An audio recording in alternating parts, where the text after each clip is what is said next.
stole my heart of gold after my silver soul. Can you dig any deeper now? I gave you all I own, put you on this golden throne, but I'm a little stronger now. You cashed in on my promises, you know I'm too generous. Now I've learned to never help you out, 'cause I'm done cleaning up your mess. Found myself in my regrets. I've become a little stronger now, a little stronger now.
Welcome, ladies and gentlemen, to Freaky Fast Broadcasting on your Tuesday night. The drivers of the Full Send Racing Series have had a fantastic season that's coming down to just 2 races. Tonight, it's the last race of the round of 8, the cutoff race to figure out who will move on to race for a championship next week.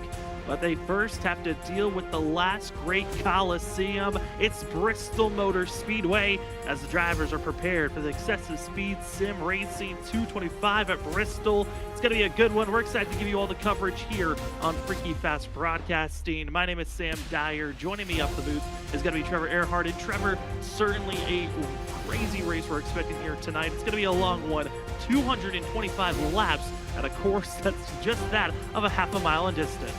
225 laps, short track racing, quick speeds though around here, but drivers are going to be in for a long night and a handful here tonight based off of what we were seeing in practice. These cars look like they're going to be a handful for these guys. And Sam, I think it's going to come down to who can get a good starting position here as we get into qualifying. I think track position is going to be key for these guys. Could be a very massive thing for these drivers. You can see the high banks. It's going to be a lot of usage. The high lane, the low lane. Who can find that speed here at this course? It's so short, but drivers know short tempers are also right around the corner for themselves. But tonight's race is going to be a big one. Also, other big notes. We had our final 8 drivers running for this championship, but we're missing one of them. That's going to be Brandon Colley that we have not seen show up just yet. We're curious if he is going to show up or not.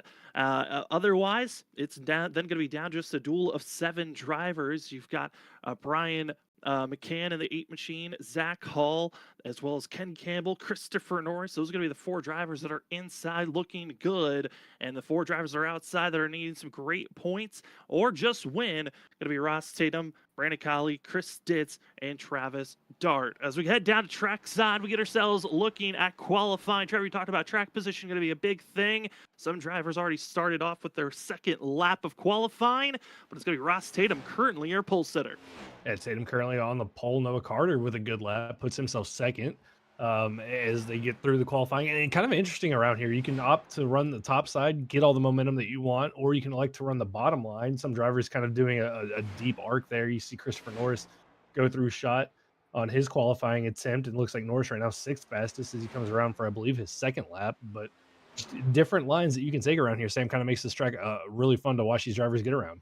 Yeah, it's going to be a blast to see because from practice, Christopher Norris was the fastest driver. He ran a 14.997, and he's going to be the fastest driver during qualifying as well, as Norris tops the board here this evening, but it's a 15.022. It's 300ths faster than Ross Tatum, but there's still some fast drivers waiting in the wings if they can beat that 38 machine, as 8 wasn't able to do it, but some drivers I haven't seen for a while. We got the 00 of Steven Bustler going to be out in 11th position after qualifying, concluding for himself. But one of the faster drivers to watch out for, Chris Stitz in the 17 machine, just starting out his qualifying time. The 17 going to be one of those drivers.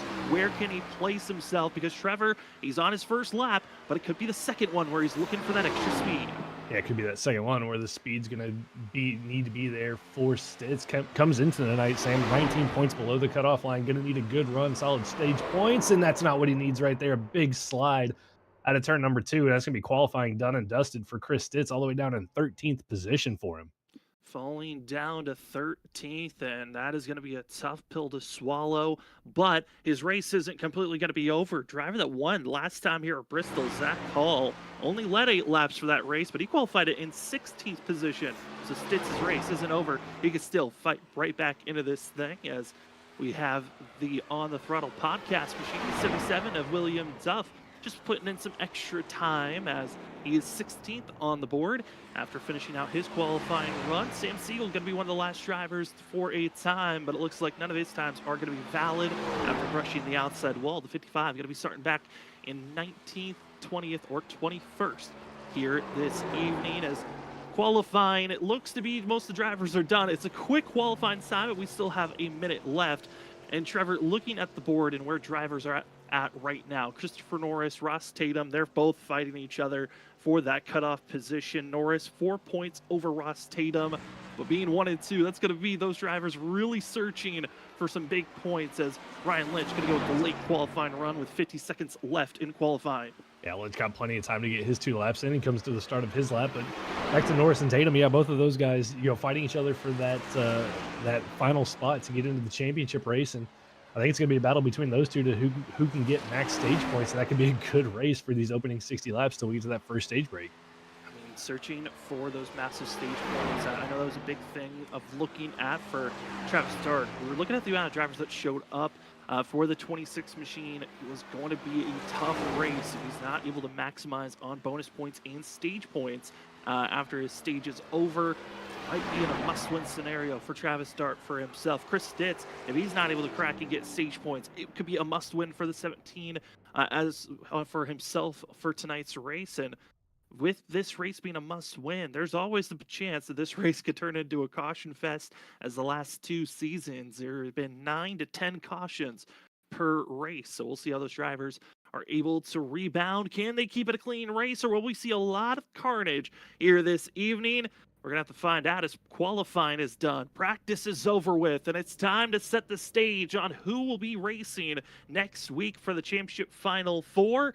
As the drivers are starting to grid up, we get ourselves prepared up in the booth for tonight's running of the Excessive Speed Sim Racing 225 at Bristol. Taking the pole, Christopher Norris in the 38. He's been finding that qualifying pace, and he is very good here at Bristol, hoping to carry on that momentum. Ross Tatum, another driver who's quick here at Bristol, going to be in second for that front row. Noah Carter, fill-in driver, going to be in third with Ken Campbell in fourth. Andrew Medlin going to be in fifth with Brian McCann in sixth position. Travis Dart, that must-win spot in seventh. Jonathan Burt in eighth. Ninth goes to Will Bustler. And last week's surprise winner, Cedric Hunter, finishing in the top 10. Zach Hall will start in 11th with Tony Brent starting in 12th. Stephen Bustler will be in 13th with Chris Stitz in 14th.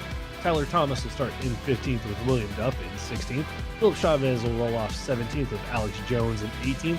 Ryan Lynch will start in 19th. John Dart filling in for Cameron Sarton for the owner's points down in 20th. And Sam Siegel is going to start shotgun on the field in 21st.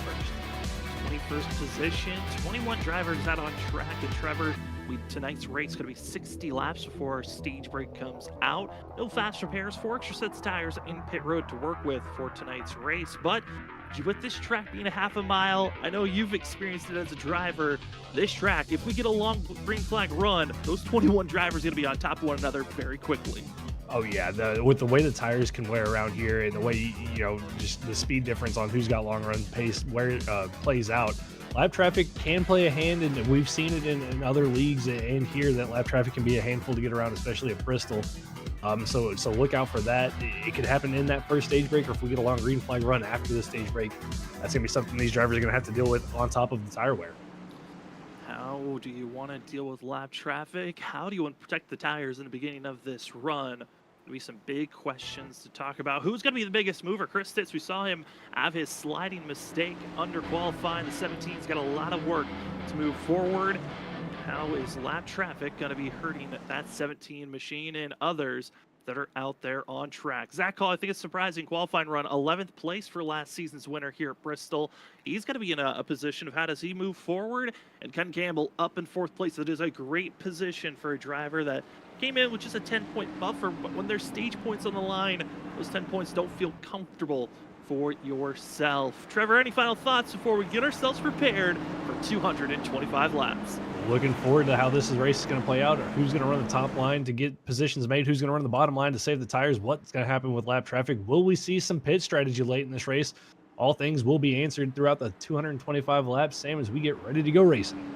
Side by side, just waiting for that pace car to pull it into pit road, but Christopher Norris on the inside groove, going to be your control vehicle as they're waiting to get into the restart zone. 21 drivers take the green. How many will survive to the checkered as the pace car pulls off? The Excessive Speed Sim Racing 225 is underway. Clean launch for the front 2 drivers. The rest of the field still trying to get up to speed as they're side by side. Exit of 2, and it's Norris with the lead onto the backstretch. Norris clears the 21 there of Tatum. It's going to be Campbell side by side with Noah Carter for third as they still stay side by side coming out of turn number 4 across the line. Norris going to lead lap number 1. Looks like Campbell going to use that outside line to his advantage, clear the 83. It's going to be a battle back behind them between Brian McKay and Andrew Medlin for 5th and 6th position. Travis Dart trying to move up through the field as well. Trying to just get yourself slotted in, single file up, get into a comfortable rhythm. It's going to be a lot of keys these drivers are searching for. As you see the points leader coming into tonight's race, 28 points over Ross Tatum as the 8 machine of Brian McCann running currently in 5th place. Not a bad place to be, as there's going to be trouble though on the backstretch. That's going to be John Dart, Ryan Lynch, as well as Philip Chavez going to be having trouble as the leaders are running up onto this group. Yeah, gotta get slowed down here. His cars get back on the racetrack. Looks like big damage for the 24 of John Dart, missing the front end. Same thing with the 77 of William Duff. You can see there the 101 of Philip Chavez, no rear bumper, so heavy contact made early on in this race. And for William Duff, Sam, I think he's got front tire damage because I just saw the 77 get in the wall trying to go through the corner. We're going to be seeing it here. The 24 going to be running of John Dart. Just nowhere to go for the fill-in drivers. William Duff overcorrects right in front of the 24 machine. Ryan Lynch slams on the brakes but makes some contact into Philip Chavez back bumper, and just one false slip and you're finding yourself in some major collision. And 2 drivers already with fire damage. John Dart and William Duff. As you see William Duff's point of view, goes in the corner a little bit hot, loses the rear end, and overcorrects right back into the field. Yeah, just nowhere for John Dart to go. Philip Chavez, Ryan Lynch trying to get it slowed down, and Lynch just kind of runs over the 101 of Philip Chavez. But really easy to do here, Sam, especially on cold tires, is get that car upset on the banking. And saw it right there with William Duff gets loose, overcorrects, and 2 cars that are going to have to deal with required damage and see if they can get back out there on track tonight. They're going to try their best, and luckily for those drivers, it's early in this race. They might be able to get some of those repairs and get back out there, just salvage some type of decent finish, because Bristol, the last great Coliseum, certainly when you come to this type of a racetrack, the gladiators come out. It's about surviving more than just raw speed, and the driver that shows right there in the first caution, drivers are going to have to fight for everything, but rarely do you see required damage given to drivers. That was a pretty massive wreck for our first caution of tonight. Yeah, typically you can get away with it here, a couple of incidents before you really have to worry about anything, but with the speed that John Dart was carrying with William Duff coming back across the track, that's major damage for both of those that they have to get fixed. A toe link for William Duff. I'm not sure if it's engine damage for John Dart, but typically, like you said, not something you see a lot here is that required damage flag.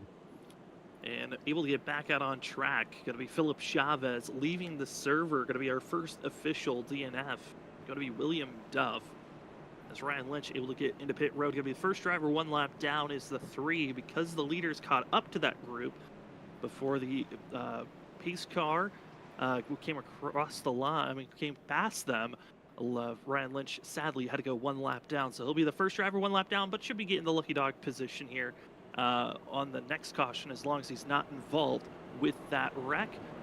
As the drivers are waiting for the 1 to go marker, going to be single file currently for Christopher Norris, Ross Tatum, Ken Campbell, Noah C. Carter, who's been a part-time driver, the 83 machine. Good, always great to see the part-time drivers showing out and having great starting positions when they qualify. The Texas Speed driver was coming in, believe himself and Dalton Alexander were bouncing back and forth once the 4 of Dan McConnell was not able to run full time for the rest of the season. And right now 83 is running with some very quick drivers, but right behind this 83 machine is Travis Dart. That must-win scenario, because it's going to be a tough one for the 26, but he is in some good company to at least salvage some stage points here.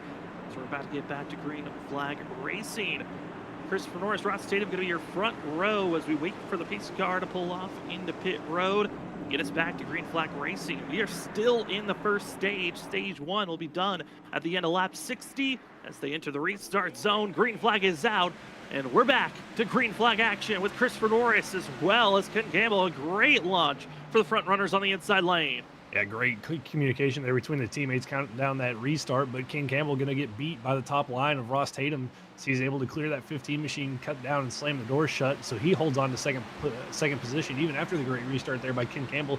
It's going to be the battle further on back behind those guys. with the 8 of McCann, the 83 of Noah Carter. They're still side by side going into 3. Travis Dart looking to see if he can maybe find a move and follow that 8 machine past that 83. Showed promise on that initial launch, but as this race progresses, we'll see how the drivers find that comfort zone as McCann able to make the pass, but oh no, slipping and sliding in contact. Travis Dart into the 83, and that's in front of most of the field as everyone's trying to come to a halt, but carnage reigns off the exit of turn 4. So a little bit of over-aggression there from the 26 of Travis Dart, gets into Noah Carter, spins him around. I saw the 1 of Will Bustler involved. I'm pretty sure the 6 of Jonathan Burt was around at some point down the front straightaway. Some more cars involved later on in that wreck. Sam, is more chaos ensues as Bristol's kind of living up to it. This is the cutoff race. Drivers are going to be aggressive, trying to make that final 4 as we get the replay pulled up. And here's the aggressive move. The 26 very loose through 1 and 2, but aggressively gives the tap. But it's that contact there by Burt to the 26 that gives required damage to Travis Dart. Going to be sending the 26 machine to pit road, as well as the 6 of Burt having to go into pit road. For Travis Dart, he qualified well, he was running well up front, but in the first 14 laps of this race, the 26 has hopes of moving on into the final 4. Might have been snuffed out this early on. Yeah, I mean, that's really a tough break for Travis. He moved up a couple positions from where he qualified, was looking good, and just got in there a little bit too hot, gets into the 83, and now required damage for him and Jonathan Burt. So those two going to have to spend extensive time on pit road trying to get that damage repaired. Gonna have to get that repaired for themselves as drivers, 15 laps in the books, gonna be getting another reset for themselves. And this was something that was kind of expected with the last 2 races here at Bristol. Last season there were 10 cautions. Season 3 there were 9 cautions that came out, and it's just one of the aspects of Bristol where usually you either get a lot of cautions in the beginning and then it starts to taper off later on and get the long green flag runs after the stage is over, or it's once the first stage is done, get a good green flag run there. It's after the stage where the cautions start to balloon out. And I would say, Trevor, this could be a sign that maybe this could continue on throughout the whole entire race. But I'm feeling comfortable and confident that we might get some green flag racing by the time we get to our stage at the end of lap 60. Yeah, I mean, only 21 cars here tonight. You've already got 3 cars with required damage, 1 car out of the race. So, I mean, we're already down to that of 18 cars that are roughly going to be on track. And I think you're right. I think we're going to see that long green flag run. The question is, are we going to get that long green flag run from here to the stage, or will we see that post stage? That's going to be the real question for these drivers. When will we find it, as Travis Dart was able to get back out on track and stay on the lead lap for the 26, just a broken toe length, able to get it repaired and back out there.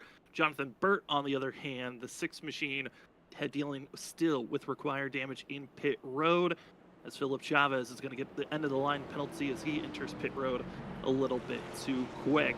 As drivers are getting ready to stack up and get ready back to green flag racing, I know, I don't know if we have a graphic, I don't believe we do, but I do want to give a huge announcement for us here at Freaky Fast Broadcasting. If you haven't seen it on our social medias yet, we are having a charity event in January 6th, the JDRF Research Foundation charity event. We are having another one. We are having our 6 hours of Daytona, bringing back the endurance racing. If you'd like to sign up or figure out how to participate, go on over to our social medias on Freaky Fast Broadcasting to check out on more on our JDRF that of our charity event that we hope to have a lot of you watching or participating in. As we're back to green flag racing for the excessive speed race sim racing 225. Norris, great launch. Ken Campbell still not able to muscle his way past that 21 machine, but Tatum's getting aggressive on the outside. Tatum looked to have a little bit of a run there on Norris. Going to have another good run here out of 4 down the front straightaway. See if he can maybe use that outside line to his advantage to get around that 38 machine. The 8 of Brian McCann cleared the 15 of Ken Campbell, so now he's trying to close up on this battle, but here comes Tatum for the lead out of 4. He's going to be side by side with Norris as they cross the line. Cross the line, give that lap to the 21 of Ross Tatum. Bonus point, very crucial for himself to at least equal with Norris now, and trying to advance in any way possible in the points. So close are these two drivers. as Ross Statham now going to be trying to aggressively push his way forward. McCann in the 8 machine also looking just as aggressive as the 21, willing to use up this tire rubber. 2 quick cautions, maybe given the go-ahead to just take off, use up your rubber that you have now, knowing that you got another set sitting in pit road at our stage break. But here's a little bit of a cluster building up. This is 4th, 5th, 6th, and 7th on top of one another. And in 7th place, shockingly, able to make so many big moves, it's Chris Stintz in 7th place.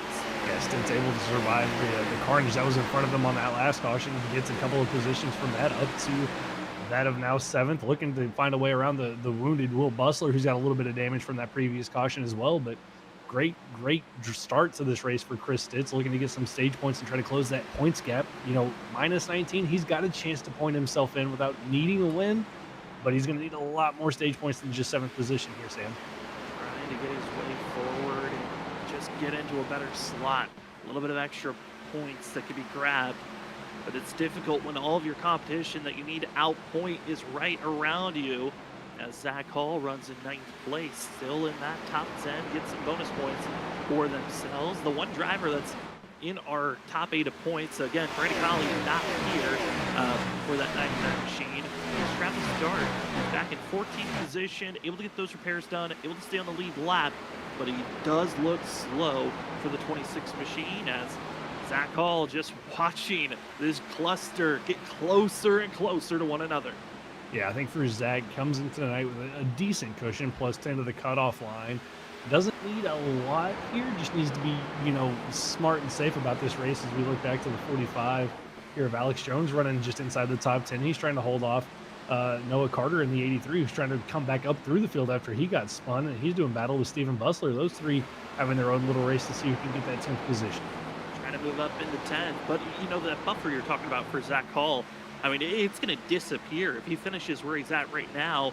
In his other competition run where they're at is Will Bustler getting a little bit mixy, trying to get by Andrew Medlin, but gets into Stintz. Stintz into the outside wall. Now he's going to see the 1 and the 7 making contact. They keep it straight. Cedric Hunter pushes through. He'll take those 2 positions. And Stintz, a big scare, but luckily able to keep that 17 pointed straight as he's still trying to fight to get by Will Bustler. Yeah, trying to get by Bustler, going to give up a spot to Zach Hall, and now trying to find a way by Bustler in the 1, but that could have been a huge issue there for the 17, had the 1 spun around, and that's all it takes. Will got in a little bit too deep, got checked up. Stitz nowhere to go with the momentum, gets into the back of him, and we could have seen another issue for a playoff driver, but luckily everybody keeps it straight. We stay green.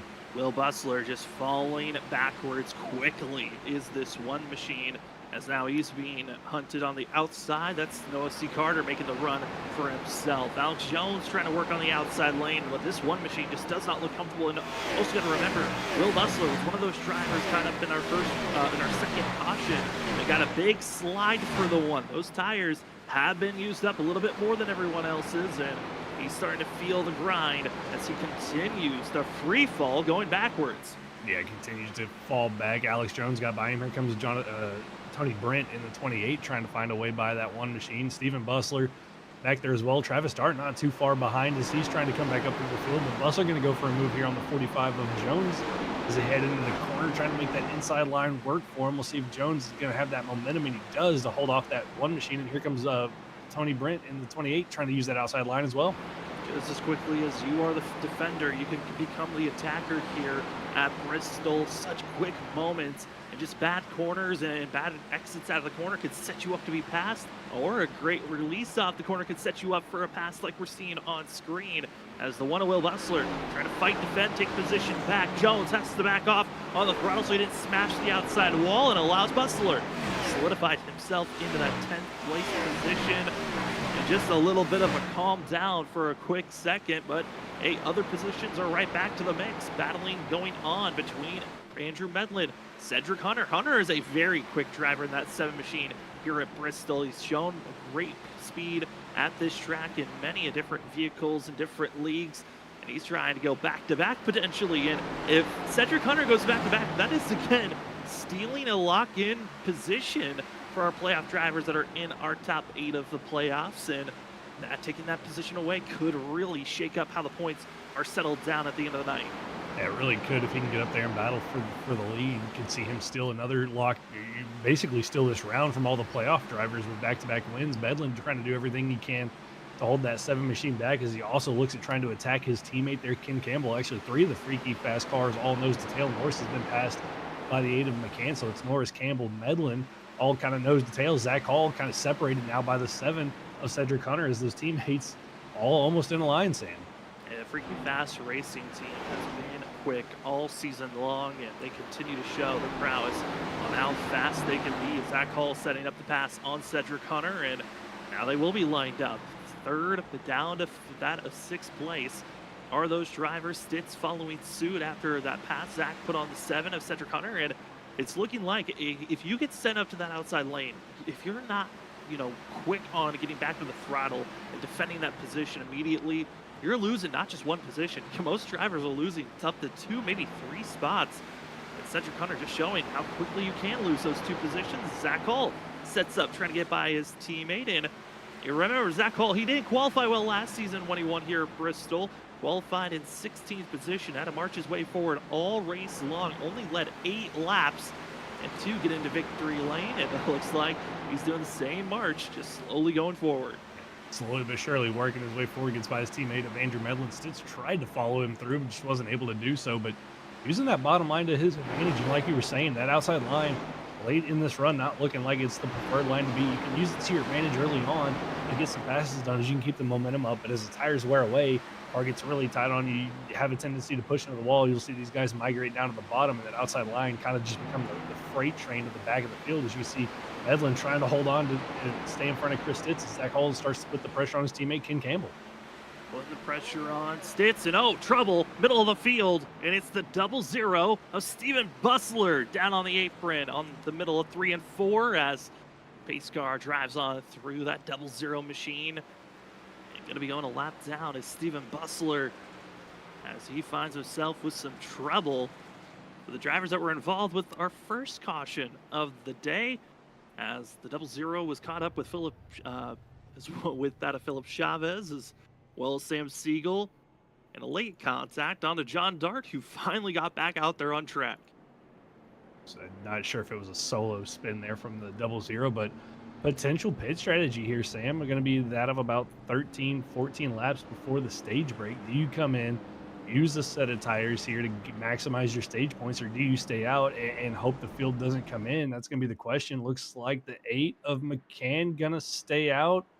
Everybody, Zach Hall stays out. Looks like everybody for the majority of the field, Sam, going to stay out here. I feel like if you're Travis Dart, this is your time. Come into pit road, get some tires, be part of that cluster of drivers that are able to use your fresh rubber to climb through this field on this 10-lap shootout that we're expecting to get ourselves into. And can give a report, Steven Bussler was spun out, a contact between himself and Philip Chavez. I got the 0-0 spun around, and we're seeing drivers getting aggressive on the entry of these corners. If you're not liking the braking zone for the driver in front, small tap can certainly get them spun around. But I'm curious on how Travis Dart's going to be able to make this pit stop work for himself. And how can he use this fresh rubber to march his way forward and try to get some stage points? But what's going to be tough is that there is, a pretty about half the drivers on the lead lap decided to get fresh rubber being led. I think Noah Carter is going to be one of those top drivers to watch out for if he can make some charges through this group. But how do you make this speed work with just 10 laps? It's not a lot of time here at Bristol.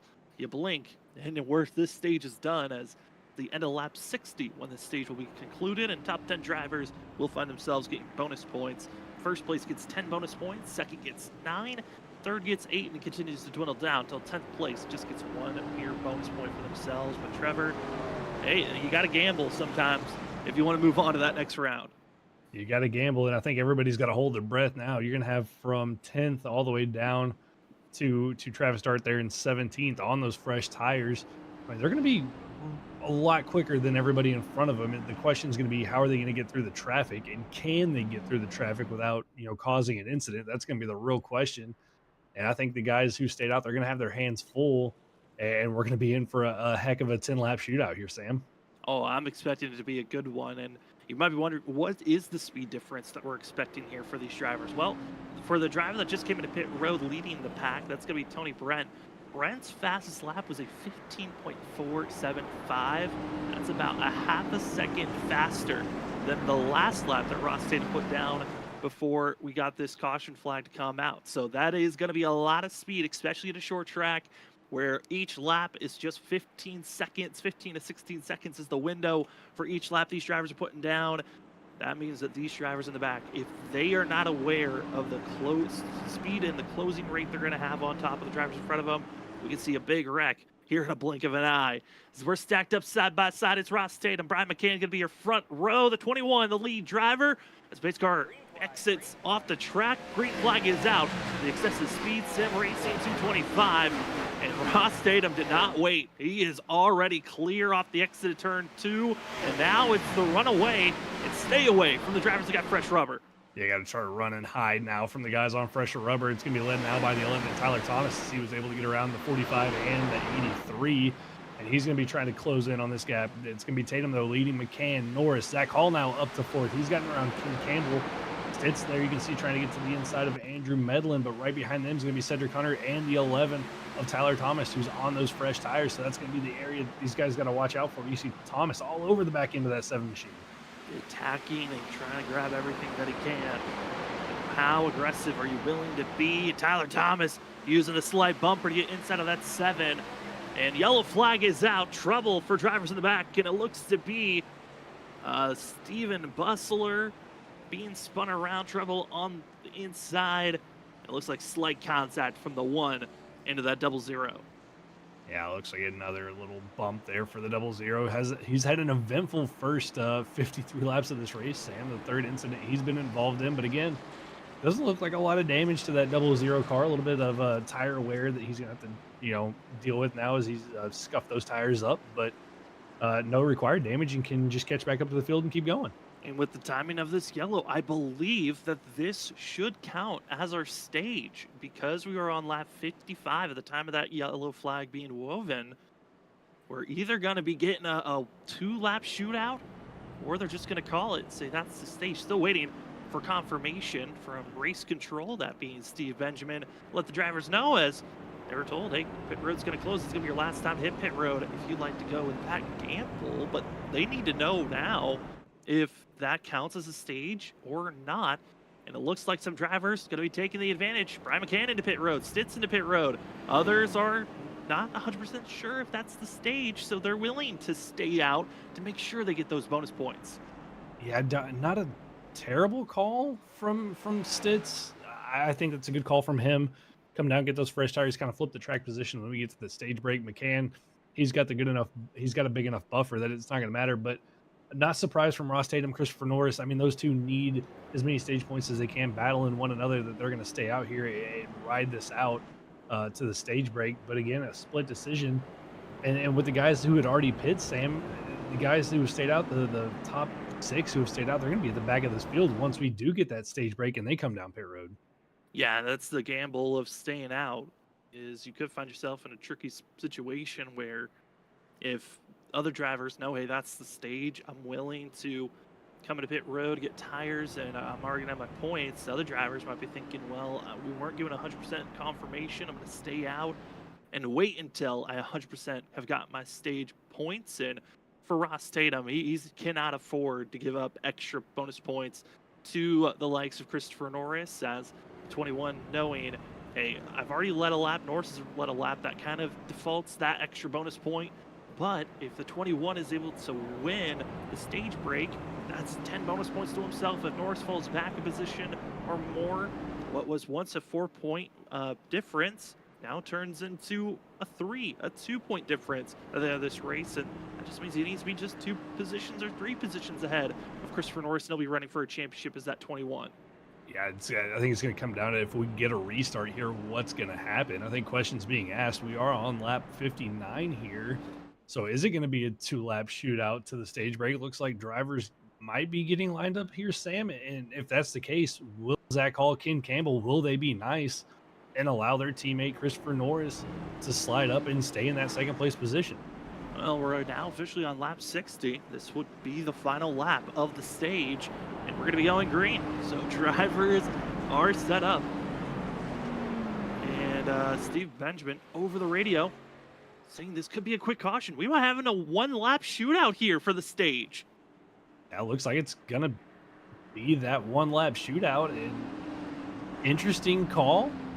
But nonetheless, here we go for a one-lap dash around Bristol. I think the restart's going to be key here. If Tatum can get a good restart, he'll win the stage. Will the teammates allow Norris up into second place? What's going to happen? The pace car's pulling off. Here we go, Sam.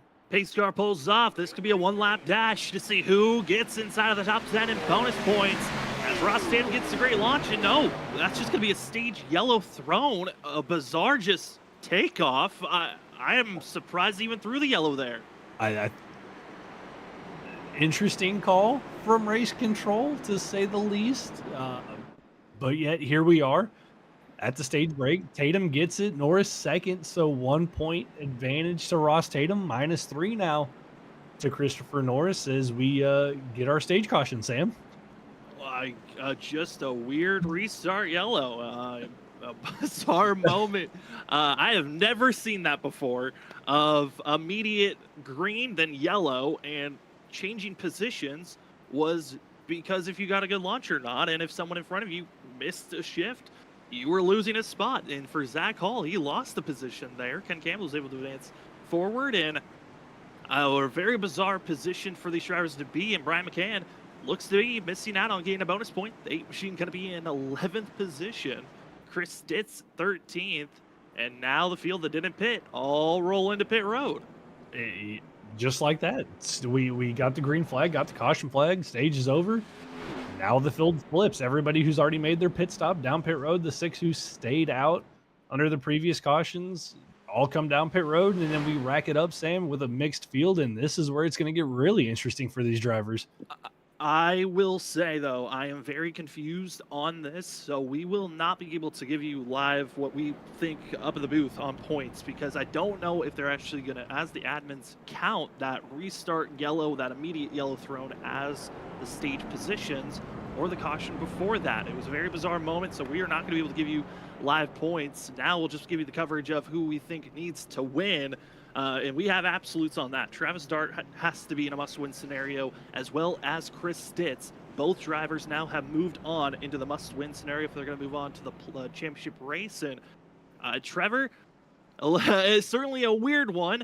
And now, lead driver going to be coming out of pit road with fresh rubber. 8th place runner, Ross Tatum. And Tyler Thomas, Tony Brent, Brian McCann going to be your lead drivers up front.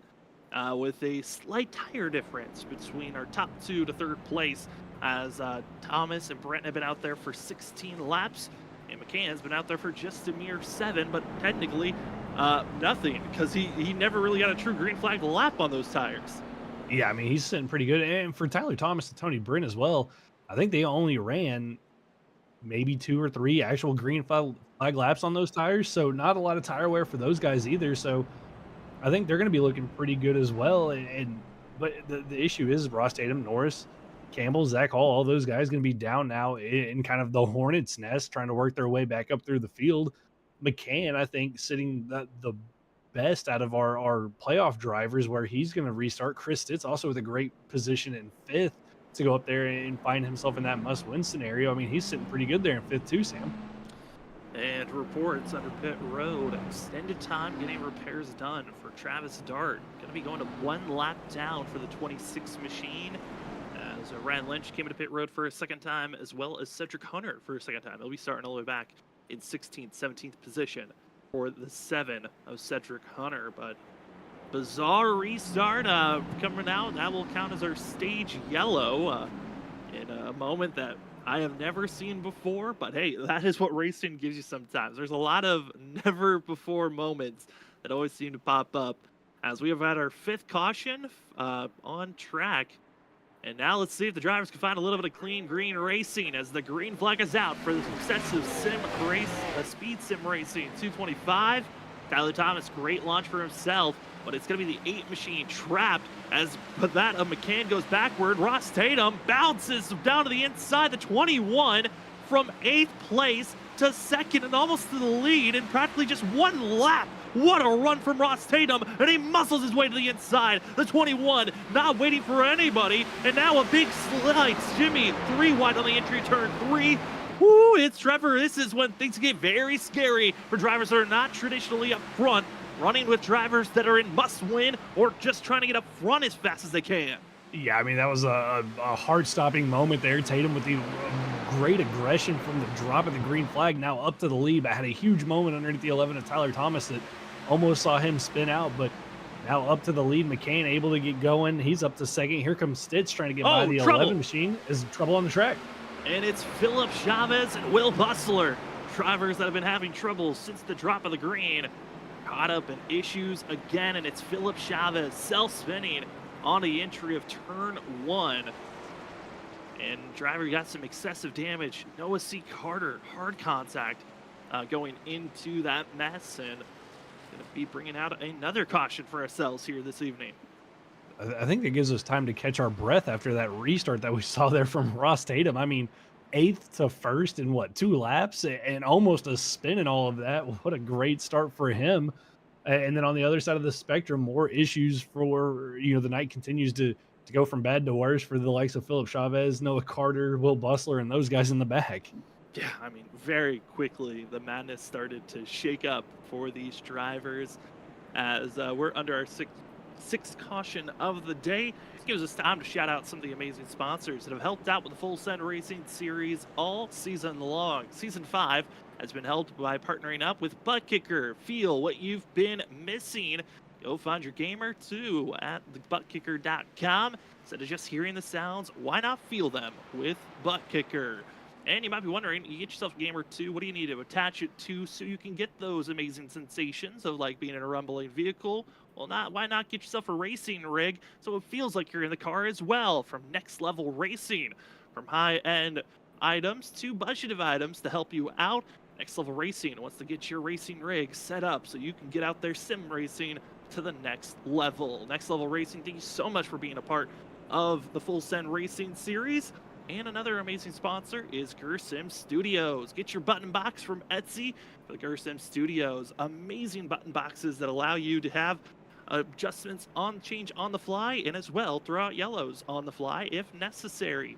Get your button box from GurSim Studios again at Etsy. William Duff not having the best day for himself. Trey Jackson not out there on track. But if you want to listen to their conversations on the NASCAR season in real life, go to On the Throttle Podcast. On the Throttle Podcast, they were uploading weekly. And you want to go check out what their thoughts of the off season going into the new season for drivers in the NASCAR field. Again, go on over to where you can listen to podcasts, Spotify, and other podcast listening stations. Look up On the Throttle Podcast. Thanks to the amazing sponsors as we're closing in on 75 laps in the book. Trevor, a lot of quick cautions coming out. We know that these drivers are going to have a little bit of an ebbs and flows, especially with the differences of drivers where they qualified, where they're running right now. That change of position going to be tough here, with also the changing of where drivers are going to feel the most comfortable. I'm curious on what the drivers are going to be able to handle here on this next restart. Yeah, it's going to be interesting. I mean, will we see the same type of aggression from maybe a Christopher Norris, Zach Hall, those guys further on in the back that we saw from Ross Tatum? Will these guys calm down a little bit, get some green flag running in, let the tire wear kick in, see if they can move up through the field? What's going to happen with Tyler Thomas, Sam Siegel, Tony Brent that are, kind of in the middle of this? All things that we're going to need to see answered here in the next couple of laps, Sam, or will we keep seeing these quick yellows for the remainder of this race?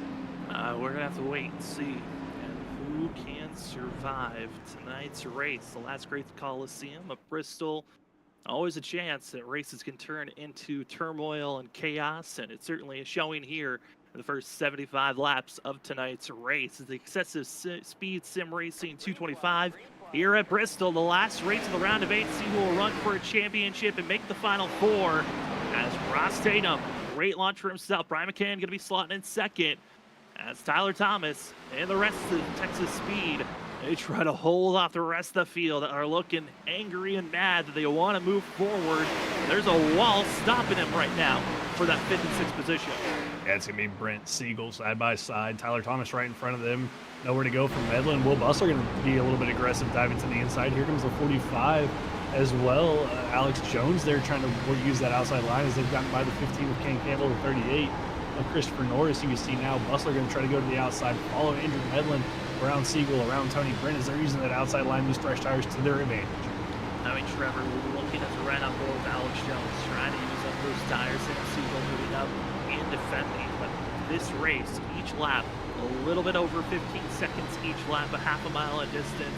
But as you're right on inside of the 45 machine, I mean, it just seems so chaotic when you're inside of the vehicle, just watching these drivers run at this track. There's no break when you're racing around Bristol. I mean, you're so close to one another on corner entry. The speeds are so high, the lap times are so short that it's just one little mistake. The driver checks up a little bit too much in front of you. You're not expecting it. You run over them. You get into the gas a little bit too hard on corner exit. You get into the wall. You spin out. It's just a constant battle all the time around here, and no chance to really catch your breath. And we're seeing it right now. You got to see the front looking forward and looking back. And Campbell, one of the drivers, is running here this evening. It's inside of our top four, entering tonight with a 10-point buffer over Ross Tatum. Campbell currently runs back in 10th place. With the way that the points were kind of slotting with one another, this actually isn't a safe place for Ken Campbell to be, especially Ross Tatum running in that first place position.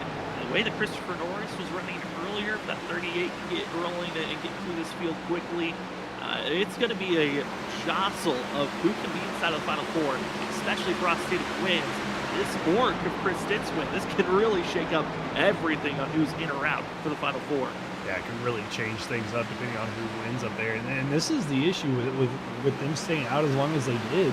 Losing that track position, it's not easy to get around drivers here at Bristol. We've kind of seen it over the course of the runs that we've had. The outside line can pinch the inside line, and it just kind of comes down to who's got the better momentum off the corner right now. For Campbell and Norris, stuck all the way back here in 10th and 11th, a long way to go. Already almost 3.5 seconds behind that, almost 4 seconds behind that of Ross Tatum. Wait, audio 101 Zach trying to start also back on the lead lap after that very quick caution, allowing the 26 to be back on the lead lap for himself, and now going to be in the fight. Drivers that are trying to march their way forward. Zach Hall back in 13th. It's a shocker and head scratcher on where some of the drivers run, but a huge kudos to Chris Stitz. We saw during qualifying mess up on his second lap, found himself slipping and sliding in, not qualifying back in 14th position. This 17 has been marching his way forward, a lot of great strategies. The only bad thing is it looks to be for Chris Stitz, no stage points were gifted to 17, which means he is in a must-win scenario if he wants to move on and race for a championship. Yeah, it's going to be in that must-win scenario for himself. But, I mean, right now, third position, running, about 2/10 slower than that of Tatum. Running about a 10th quicker than that of Tatum and McCann. So slowly closing in on those two guys, maybe saving a little bit of tire early in this run, trying to close it back in as this run progresses. But Andrew Medlin, a driver we haven't talked a lot about, Sam, over the last couple of weeks, just kind of been doing his own little thing right there behind him. I mean, typically one of the guys you have to watch out for on a short track, when we go to a short track, having a really good run from that 12 machine, but probably the best run we've seen out of him in the last couple of weeks. Yeah, I mean, we know Andrew Medlin's going to have speed at almost every track we go to. It's more of what survivability is going to be there for the 12. It's going to be caught up in a wreck. It's going to be his own mess. And tonight, he's trying to stay clear of any other messes, and being up front looks to be the safest place to be, as the middle, the back half of the field has been where a lot of these chaotic moments have struck. As the 12 machine continues on a great run here this evening. Do want to give an update for some of the drivers that have hit pit road. Drop the Burt still in pit road, getting required damage done. Philip Chavez has just exited out of pit road after getting some service done for himself. As you take a look at the Andrew Medlin cam, Trevor, those hands, they are working back and forth on the exit of the corner, and as well trying to find any way to slow down into the entry. Yeah, trying to get the car slowed down. You see a lot of wheel movement there. He's got a little bit loose out of 4, and your hands are just constantly working as you go around this half-mile racetrack, and just trying to do everything you can to keep it straight. Talking to his team there, you can see as well, and trying to close in on Chris Stitz and trying to hold off Will Bustler, who I got to say, Sam, even with that damage that one car has, running pretty good up there in 5th position. I mean, Will Bustler is having what we could call a traditional Bristol race. You get your scrapes, you get your bruises, and you just keep fighting forward. As long as that engine is at full song and you got a wheel that's pointed mostly straight, you can find yourself still having a good run, and that's what Will Bustler is doing at this current moment in 5th place. You're seeing slowly catch up to that of Andrew Medlin. We drop back though behind Will Bustler to Tony Brent, and Brent, our Daytona winner to start the season off, trying his best to fight forward, and he has seen his team have a lot of ebbs and flows already in the first half of this race. This 28 inside of the top 10. Great job. One of those early drivers coming to pit road and showing why track position is so crucial, staying inside of our top 10. Yeah, he and his teammate Tyler Thomas there in 7th doing a great job on those older tires. They came in on that third or fourth caution that we had, and got those fresh tires, tried to get, flip the stage around, get some stage points, but able to hold off the best they can. Right now, Tyler Thomas here in the 11, trying to hold off the 15 of Ken Campbell and Christopher Norris in the 38, doing a great job of it, holding on to that 7th position.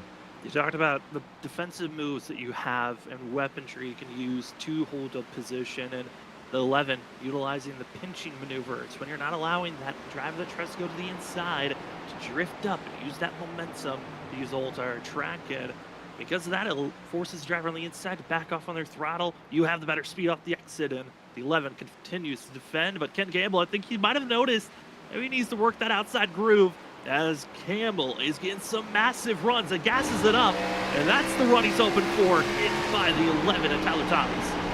Those fresher tires at his advantage, using the outside line to build that momentum up, get that 15 machine by the 11 there of Tyler Thomas. Not going to set his sights on the 28 of Tony Brent.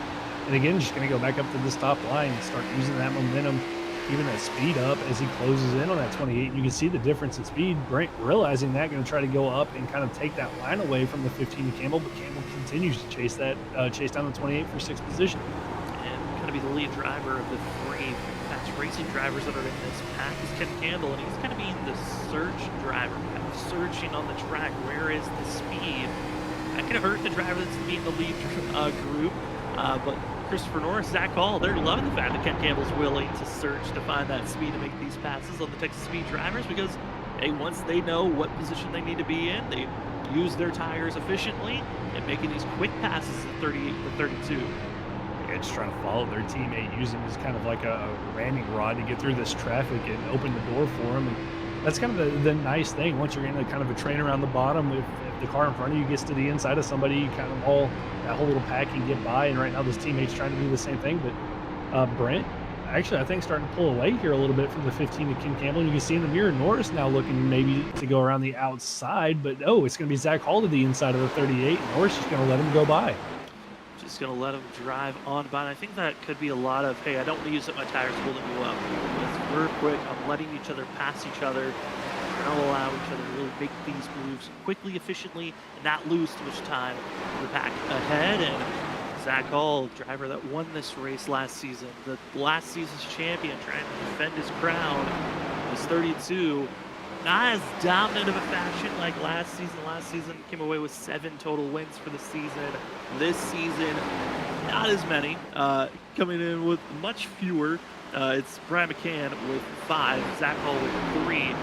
But this 32 certainly has still shown a lot of strength, even with what he said behind the scenes with Zach, less practice than what he did last season on just kind of showing up, hoping for the best once he gets on track. Yeah, and that's kind of been his mentality this season. Just show up and see what can happen. And done a really good job. Got 3 wins. Has had great runs. We've seen him qualify poorly, but at the end of the race, he's always there. And speaking of always seeming to be there, how about the 8 of Brian McCann up to 2nd, and really hasn't let Ross Tatum get away from him. These two have been bumper to bumper since the drop of the green flag, or since that restart, I should say. And McCann just pounding this 21, waiting for him to make a mistake to see if he can get a pass done and get up into first position. I mean, this is the best way to make passes get done, is be on that back bumper and force that mistake on the driver ahead. Maybe they get in the corner a little bit too early, or maybe they just slip up off the exit. Those small mistakes can give you that opening to either bounce to the outside or go to the inside groove. And right now, McCann is settling for just following in the tire tracks of Ross Tatum. And even if Brian McCann finishes in 2nd, with how big of a points gap he had coming into tonight, 28 points, didn't get the stage bonus points that he was hoping for, but still a big enough buffer where if he finishes in 2nd, This 8 machine will be running for a championship, and the rookie trying to get a championship for himself, trying to follow in suit what we've seen the last couple of seasons, with Ross Tatum getting the Season 3 championship for himself. Last season, the rookie Zach Hall getting a championship, and hoping for another rookie to get it done. As third place runner, Chris Stitz, he's about to be hounded as well as Andrew Medlin put the pressure on the 17.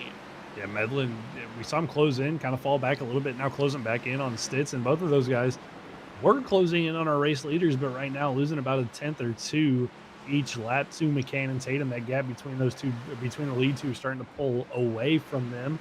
But Medlin trying to apply the pressure, but Travis Dart, Sam, with all that damage, back up to 11, trying to get around the 11 here. Tyler Thomas, I mean, not a bad recovery for Travis Dart. I think he's going to need some pit strategy maybe to find himself with a chance to potentially win this race, but doing everything he can, trying to move up through the field. Yeah, we got a lot of different drivers on different kind of strategies. Right now, it's the 6th machine in that purple Texas Speed scheme. That's Jonathan Burt, who's been at pit road for over 36 minutes. He got fresh rubber and has been trying to kind of get back into a rhythm after missing majority of this race. But with fresher rubber compared to the rest of the field, this 6 has got to be careful, especially running with a driver that's trying to make it into the final 4, such as Travis Dart. And Dart trying to get by the 11, but just can't figure out how to get by Tyler Thomas, and it's going to be tough. They continue to fight back and forth. Fight. I wonder how much the handling is hurt on that 26 machine. We know he had a required damage flag. We know it was steering related. So how much is that affecting this 26 machine? It just doesn't look like he can hold it onto the bottom. You see him drift up off the bottom to the door of the 11 machine, and Thomas doing everything he can, just running that outside line, trying to keep that 26 down there. They've almost made contact a couple times. And again, Thomas just able to hold on, keep that 26 machine behind him. And what we saw earlier was that outside lane was the best we get by Tyler Thomas. And Thomas is not allowing anyone. He is running the outside wall to make sure he keeps that position. And at this point, Travis Dart might have to get in that frustrating mode of just give maybe a tap. Send a little bit too much speed for the 11 machine. Get him into 6 bounces to the inside to try and make a pass to get by these lead lap drivers. Just continuing to settle is this pack with 6.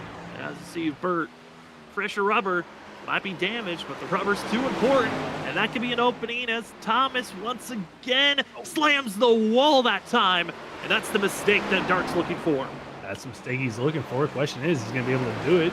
Thomas again up into the wall, and it's going to allow the 26 by as Tyler Thomas does a little bit of a wall ride. And, since the Ross Chastain wall ride in real life, iRacing kind of patched that. So you kind of get stuck to the wall. So not advantageous for Tyler Thomas to give it a shot. But hey, it's Bristol. You're going to get those wall scrapes, but has to give up that position to Travis Dart. But back here, Norris, Cedric Hunter, Will Bustler, Ken Campbell, all of them fighting. They've lost some time to that of Zach Hall, who's been able to drive away from these guys. And for Norris, Sam, this isn't looking good for that 38 machine, especially with Ross Tatum still continuing to lead the way.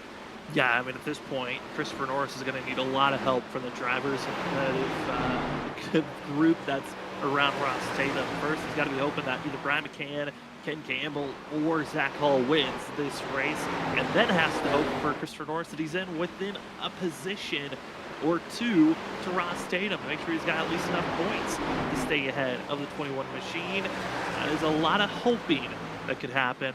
Also hoping maybe there could be a caution that could come out and help out this 38 machine. Christopher Norris under pressure though from the 7 of Cedric Hunter, who's been on his recovery run to go forward, and another pass for the 7 machine that has been just blitzing a lot of this group. In the last 20 laps, Hunter has been climbing his way forward. Yeah, just slowly working his way up through the field, been running the bottom a lot of it, just working through everybody that he can.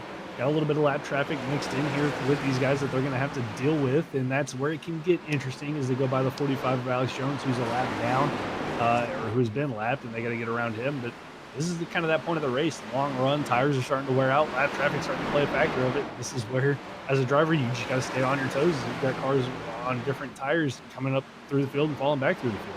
Falling through the field. But for us here at Freaky Fast Broadcasting, we hate to do this. I know the action's getting crazy, but we need to take a break for ourselves. So we will take a quick commercial break. When we come back, expecting the rest of the Bristol race here here for the Excessive Speed Sim Racing race.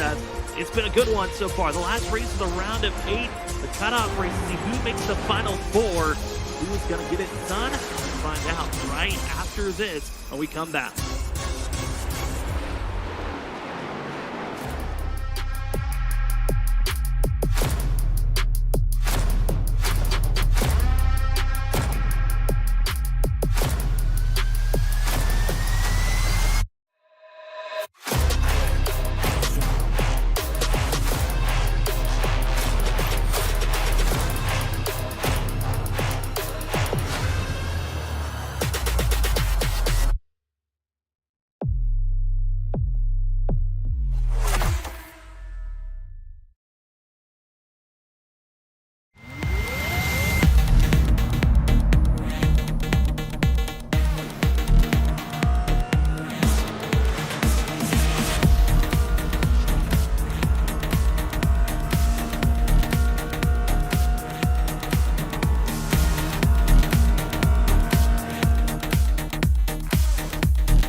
They're 5 wide behind her pit.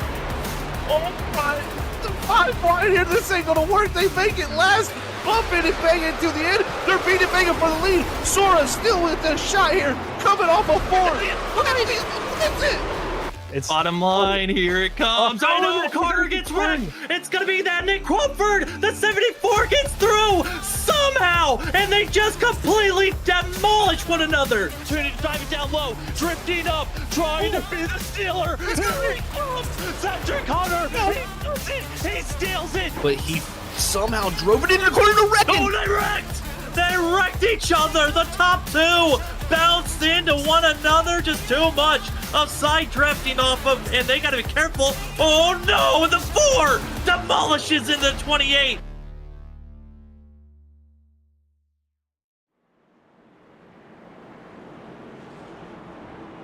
And we are under caution. Trouble has struck here at Bristol. And in a blink of an eye, drivers now entering pit road. Welcome to the Full Set Racing Series, the Season 5 cutoff race of the round of 8. Who will make it to the final 4? Well, here's 2 of our Elite 8 drivers making issues. as Alex Jones gives you a little tight, it's a little slapper to the 26 of Travis Dart, sending the 26 hard into the outside wall, but it's the comeback, slamming on the brakes, holding it down, and it's Brian McCann, second place runner, T-boning, and both required damage in pit road. Trevor, this could be a huge position for Brian McCann. He had a massive points lead, but this 28 went from chasing the leader to now just sitting in wait of his fate on where the 8 machines could be lined for a chance to run for a championship. Yeah, you see it right there. Just nowhere to go as the 26 comes up the racetrack. And we were talking about it. Sam, lap traffic can cause issues right there, and it was just a mistake from Alex Jones. Travis Dart nowhere to go, did everything he could to stop the car. McCann nowhere to go, but for McCann, 5 race wins, all those bonus points, 28-point buffer. You'd think he could be good, but I think he's going to be sweating out, these last handful of laps that we've got here, waiting to see what's going to happen with the drivers around him. Well, the problem on why I'm saying he has a chance of not making the Final Four is because a lot of the drivers that were around him points-wise or needed some big points got it at the stage. They've led laps. McCann has not led laps. He did not get any stage points. The 8 machine is a sitting duck right now. If he falls even more down on the leaderboard, he could be in a position where Ross Tatum, Christopher Norris, both could be moving on. Even with Ross winning this race, he could be taking over Brian McCann's position. That's a good point. You say that now. I didn't even think about that. And based off of where they count that stage could be all the difference. Do they count it at lap 58 when they all pit? Do they count it at lap 61 where they actually threw the stage caution? That could be huge for McCann. John Dart's still on track. Philip Chavez still on track. They're only 20 some odd laps behind Brian McCann, who's got a blown motor. They're going to pass that 8 machine on pit road. So, at worst, I think he's going to be that would put him about 18th. Jonathan Burt, I don't think has enough time to pass him enough laps, but Sam, I think you got a point. This could be really close for Brian McCann to make it into that championship race at Kansas. It is going to be extremely close, and the drama mounts up as we are back to green flag action. Ross Tatum, his biggest threat for the last 50 laps, is no longer there. The 21, he's going to be trying to hold back the rest of the field. Ross Tatum, if he wins, he locks himself into the Final Four. And then it's down to the number crunching on who will be the last other drivers. No one locked in. Brian McCann could have been locked in last week, but Cedric Hunter, a non-playoff driver, won at Auto Club. The drama mounted started last week, and now it's all on the line as Tatum holds steady, and it's Zach Hall now up to second. That's the driver I think he's got to worry about now. Zach Hall slowly just been working his way up through the field. Started all the way back in the field like he did last season. Here he is up to second, trying to run down that 21 machine, who's looked incredibly strong all race long since he got the lead from Christopher Norris. But Zach Hall able to get around his teammate Medlin. Tony Britt with a great run up in 4th position. Now back on the same tire strategy as everybody around him. So we'll see what he can do. And then Cedric Hunter and Christopher Norris rounding out the top 6, Sam. And this is going to get really interesting as these laps continue to click away. They continue to click, and it certainly is one of the more crazier races that you could ask for a cutoff race. And right now, looking at lap traffic could be a factor here as Brian McCann has officially left the session. He doesn't feel like the damage is going to get repaired in time. Zach Hall, if he wins, he could be taking away that spot for Ross Tatum, but Tatum then would be in I need to point my way forward. And with the amount of drivers that are still out on track, it's still possible for this to go down as the 00 starting to get caught up. Could lap traffic be a factor here as the field continues to be on top of one another? Trouble. Caution. Tyler Thomas, hard contact on the back stretch for the 11 machine. And rack him up, do it over again. McCann looks like he's joined back in the session, so maybe potential for the 8 car to get back out there, but Thomas, you can see there was some right side damage to that 11 machine, and Sam, we get another restart as these laps can again just get closer and closer to the end of the race. You see Chris Stitz, who I don't know if he had an issue on his pit stop here, Sam, but Stitz all the way back in the back of the field makes a little bit of contact there with the 11 and sends him to the inside wall on the backstretch. to the inside. Well, I believe when I was looking back at that, Stitz was told to hold and go to the end of the line after making his stop. So that's why he was sent there and had to make his way forward for the 17 up to 9th place. Still a strong fight. And for Tyler Thomas, he's just continuing to grab his badge of damage for tonight's race. Not completely out of it for himself, but I believe, yeah, Brian McCann, he is back in the session. He's kind of doing what Jonathan Burton did, where they left, waited for all the damage to get repaired, and then once they feel comfortable that it's repaired enough, get back out there on the racetrack and try to run the rest of this race out. But with an engine blown, we know it 100% pop. Well, looking on the replay, there was an engine blown sound, as well as just the 8 machine automatically had to take a tow to pit road because the engine just would not allow him to move. Those damage repairs, usually around anywhere from 30 to 45 minutes in length. That could be a long sitting point for the 8 machine, as well for Travis Dart, who's also sitting in pit road. But for the 26, he was in a must-win scenario. Now it's just a sit and watch, see who's making the final 4. Yeah, it's just a tough break for Travis. So, dealt with that required damage flag early on in the race. Got it all fixed, was back on the lead lap, was kind of racing inside the top 10, and unfortunate, another, issue for himself sees him out of the race, and his chances at making it to the final 4 are over. And could almost say this, could see the same for McCann, just depending on how this plays out. But he's going to come down now. Ross Tatum, Zach Hall. I mean, think back to last season, Sam, it was those two. The top 2 throughout a majority of the season. It was just kind of Zach Hall beating Ross Tatum. I don't think Ross wants to see that happen here tonight, especially knowing, he was 4 points to the, 4 points behind the cutoff line coming in. I think he's going to do everything he can to hold off that 32 machine. He's got to. I mean, Ross cannot just trust points, especially with how good Norris can be late in races here at Bristol. That is the driver that Ross Tatum is most fearing at this moment on where the position of drivers are going to be. And for the rest of the field, still in a questionable spot of how they want to run this thing out. But interesting, under this caution, into pit road was Chris Stitz. He got his 4 tires and fuel. That will be his 3rd set of tires. These drivers were given 4 sets to work with here this evening.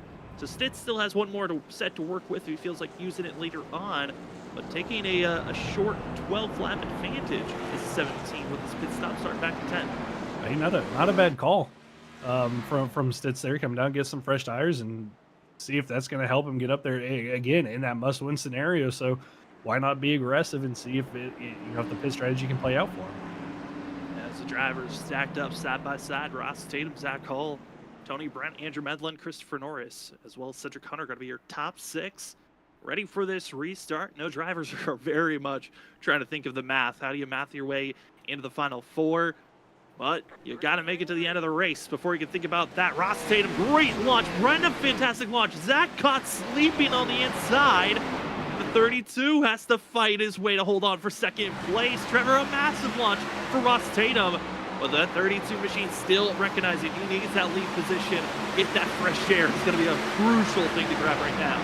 It'll be crucial, but I'm telling you what, Tony Brent being really aggressive in that 28, goes around the outside of Zach Hall, almost got to the inside of Ross Tatum there for a split second, up to 2nd place for Tony, but Zach sleeping on that restart cost him a 2nd place position. Ross Tatum a great start. Norris now up to 4th position there as they're almost 3 wide going in 3 between Bustler, Stitz, and Medlin. And Stitz on those fresh tires being really aggressive. Stitz has to be aggressive. Track position, like you said, is so key, and especially in the early runs, that outside lane really starts to work with fresh rubber. 17 trying to figure out as he wants to bounce it 3 wide, stay stable, slight wiggles all around every driver, trying to keep all 4 tires pointed straight. That's their abilities off the exit of the corner, but it just seems like it's getting tougher and tougher as the race progresses forward. The rubber gets set, but finally Will Butler gets in front of Christopher Norris, and now the 17 could just fly on the top side. Yeah, fly around the outside, but going to drop it down now behind the one of Will Bustler, so going to follow him here for a little bit, maybe being aggressive when you could have there on the restart, but maybe now realizing, hey, I need to save these just a little bit so I can still have that advantage as Medlin Norris continue to battle it out behind them. As Stitz looks like, even though he's on the fresher tires, Sam going to be content to ride behind that one of Will Bustler for the time being. Trying their best to just figure out where you want to settle in. I think you were right on maybe the tires, maybe trying to cool down the tire temps, working the outside lane really can heat up these tires and get yourself in a tricky situation, getting loose off the exit of the corner. Instead, Stitz works the inside groove, bounces the one of Will Bustler to the outside lane, and will make that pass. It's out into turn number 3, but Bustler trying to fight back to get this position, as Zach Hall kind of being a parking spot at the bottom side, not trying to get too quick with it. E32 is trying to work on that long run pace for himself. Yeah, just realizing, hey, I want to just be calm. As contact made behind, Bustler sideways, hangs on to it. Another great save from Bustler after another driver gets into his rear quarter panel, but holds on to it after contact there with Medlin, and Bustler goes from being in the top 5 now, Sam, to all the way back to 11th place. Yeah, that's got to be a tough pill to swallow for Will Bustler. Just he's been sent around so many times, and luckily, like I said, another great save. His race isn't completely over, but we set our sights back up front instead of top 10. Christopher Norris needing to move forward. Cannot just stay stable and kind of passive here. I get the fact that maybe this 38 is thinking a lot about the long game, but right now he is being beaten on the evolution of this race. Other drivers are evolving on finding that quick speed as this race has progressed forward, as Norris is kind of set stable, hasn't been progressing forward. Other drivers have been passing him by. Yeah, great 1-lap speed, or 2-lap speed in qualifying, I should say, but just the race pace hasn't been there for him. He's been about a 5th to 10th place car all night long. Just hasn't had that speed in the 38 that we thought he would have based off his practice and qualifying speeds. And he's not the only one in that freaky fast group. Ken Campbell as well, another driver who we thought would be quick around here, not having the greatest of runs, qualified in 4th all the way back here in 9th, and just not having that race pace that you would expect to see from Ken Campbell. And Campbell has to advance forward. He has to make sure that he's in front of Christopher Norris, or if he does fall behind that 38 machine, has to make sure that he at least is within 3 positions. Norris got some great bonus points at the stage break. Campbell didn't get the maximum points that was necessary, and those drivers are very close on points after the way the stage has progressed. Also, bonus points that have been grabbed. So Ken Campbell has to advance forward as a driver having issues. Tyler Thomas going to be into pit road as other drivers having their own issues. And I believe Tyler Thomas, because he was down on the apron with oncoming traffic, that will be called for our yellow flag.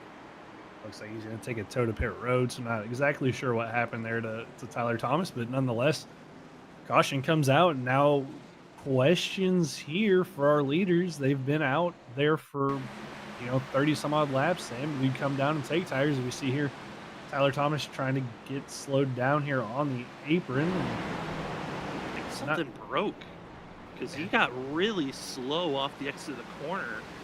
He's trying to get out of the way. So what he had hit the wall multiple times. Toe link or something like that. Yeah, something weird happened there with the 11 machine, and it looks like he's just slowed down and then finally got it stopped. Maybe a technical issue for himself, but decision time, Sam, and here comes race leaders and Chris Stitz down pit road, and this would be the last set of tires for that 17 machine. It would, and a shocker, staying out. He still has 2 sets in pit road to work with. Tony Brett staying out. I mean, not the greatest of calls. But you're gonna be the car on an island, being the only car out there on old tires. But maybe, hey, just trying to get a lap led, a bonus point for that battle. Maybe for an extra spot in the point standings. Maybe he comes in, but not the greatest of calls there from the 28 machine to stay out with everybody else coming in. And we'll see if he's going to pull it in pit road. Doesn't look like it. 28's going to continue to stay out on track. Other drivers, though, the race off of pit road, looking to be, Zach Hall was hoping to gain maybe a few more positions, but it's going to be Ross Tatum, going to be second driver on track. But first out of pit road with Zach Hall, Chris Stitz, Noah C. Carter, Andrew Medlin, Cedric Hunter, Christopher Norris, Alex Jones, Ken Campbell, and Will Bustler going to be the 10 drivers exiting out of pit road. But Noah C. Carter going to be sent to the end of the line, being caught speeding. So I had to give up those positions to go to the end of the line for this restart.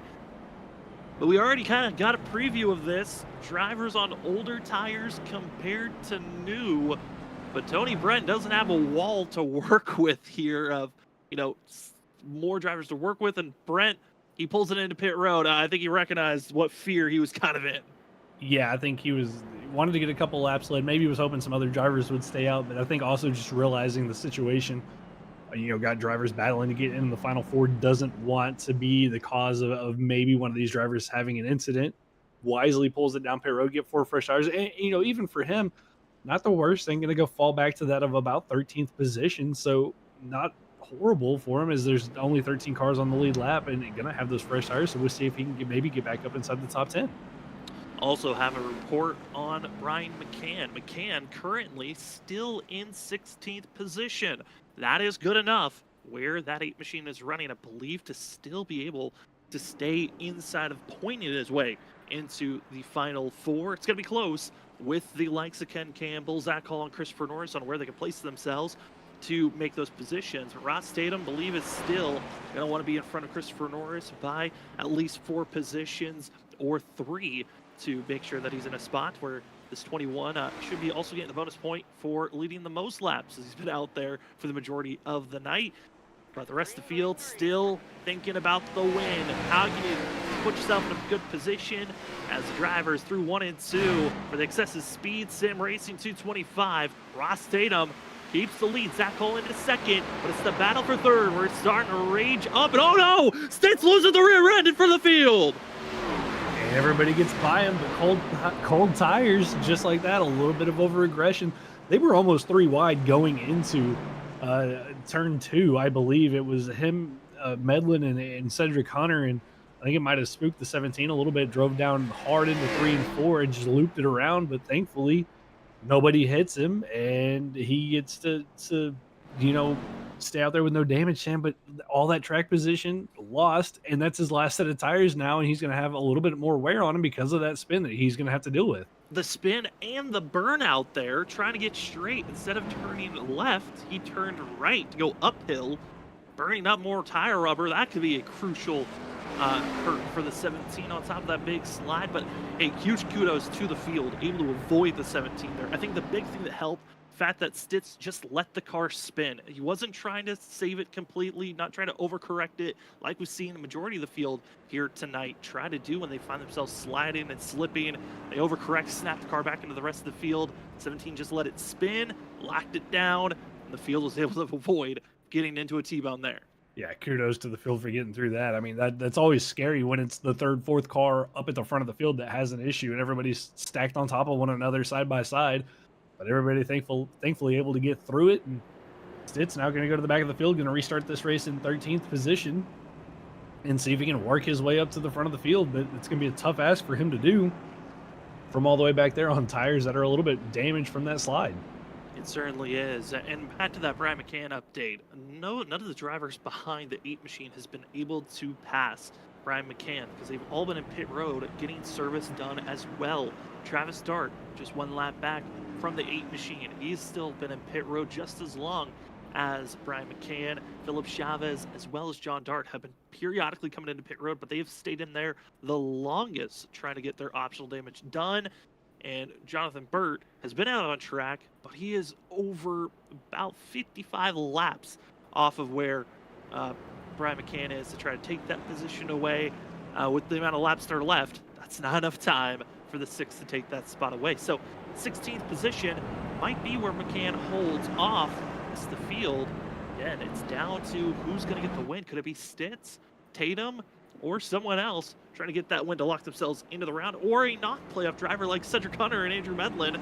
They could be a threat to really just flip this points race upside down on. Could it be down to Ross Tatum or Christopher Norris on who has enough points? Because Stitz, he's in a must-win scenario now because of the way that the stage break went down for himself. Yeah, that's all the questions, and we don't have good answers for it. I think it's going to come down to who wins, who doesn't win, and kind of where the cards fall after that.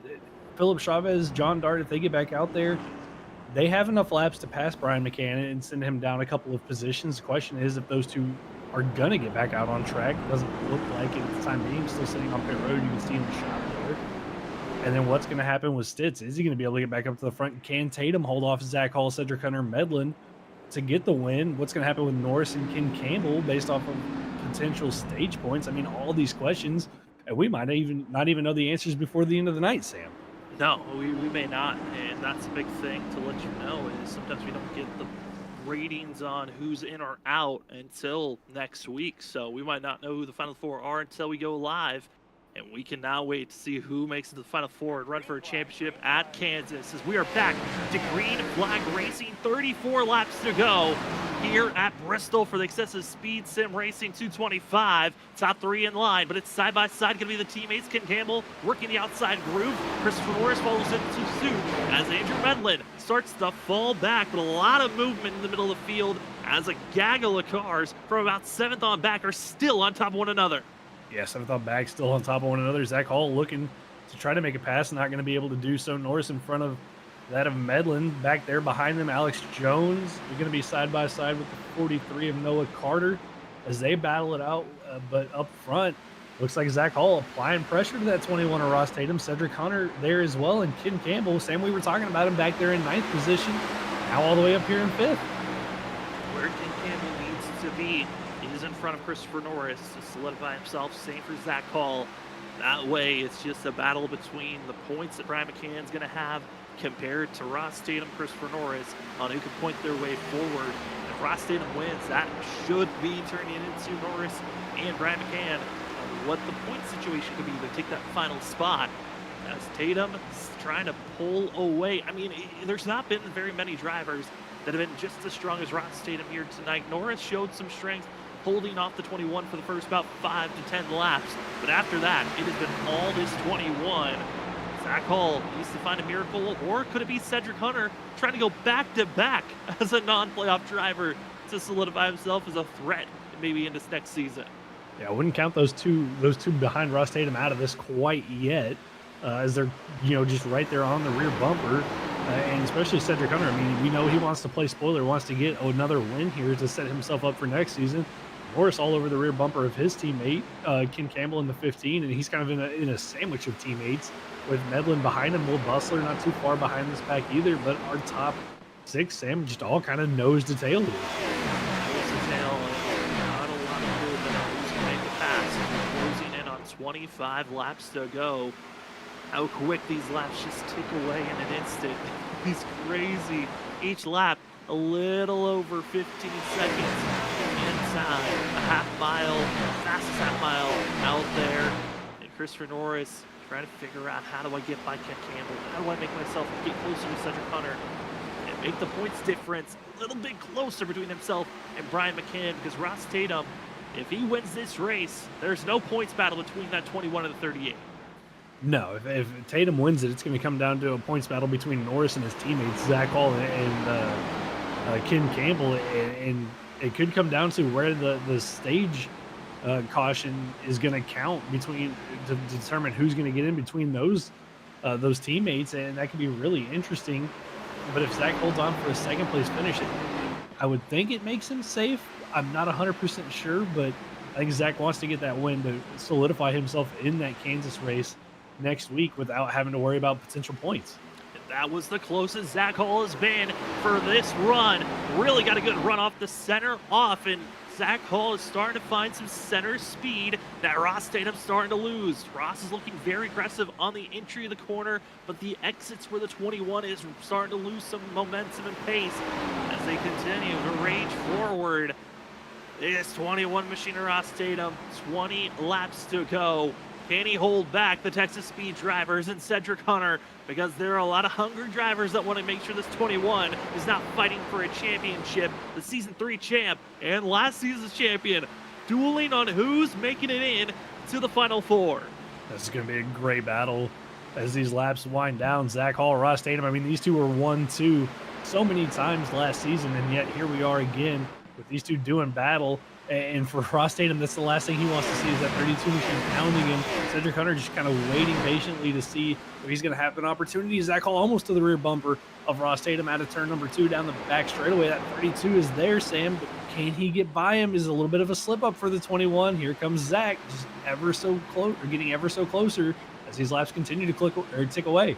I mean, last season, Zach Hall just showed utter dominance. 7 wins. Ross Tatum, heartbreak. 7 second-place finishes last season, and majority of them were watching the back bumper of the 32 machine. Now, defending, trying to hold back Zach Hall in every way possible. We've seen, oh no, caution flag, trouble, middle of the field. It's Tony Brent in the 28. Hard contact for himself through 1 and 2.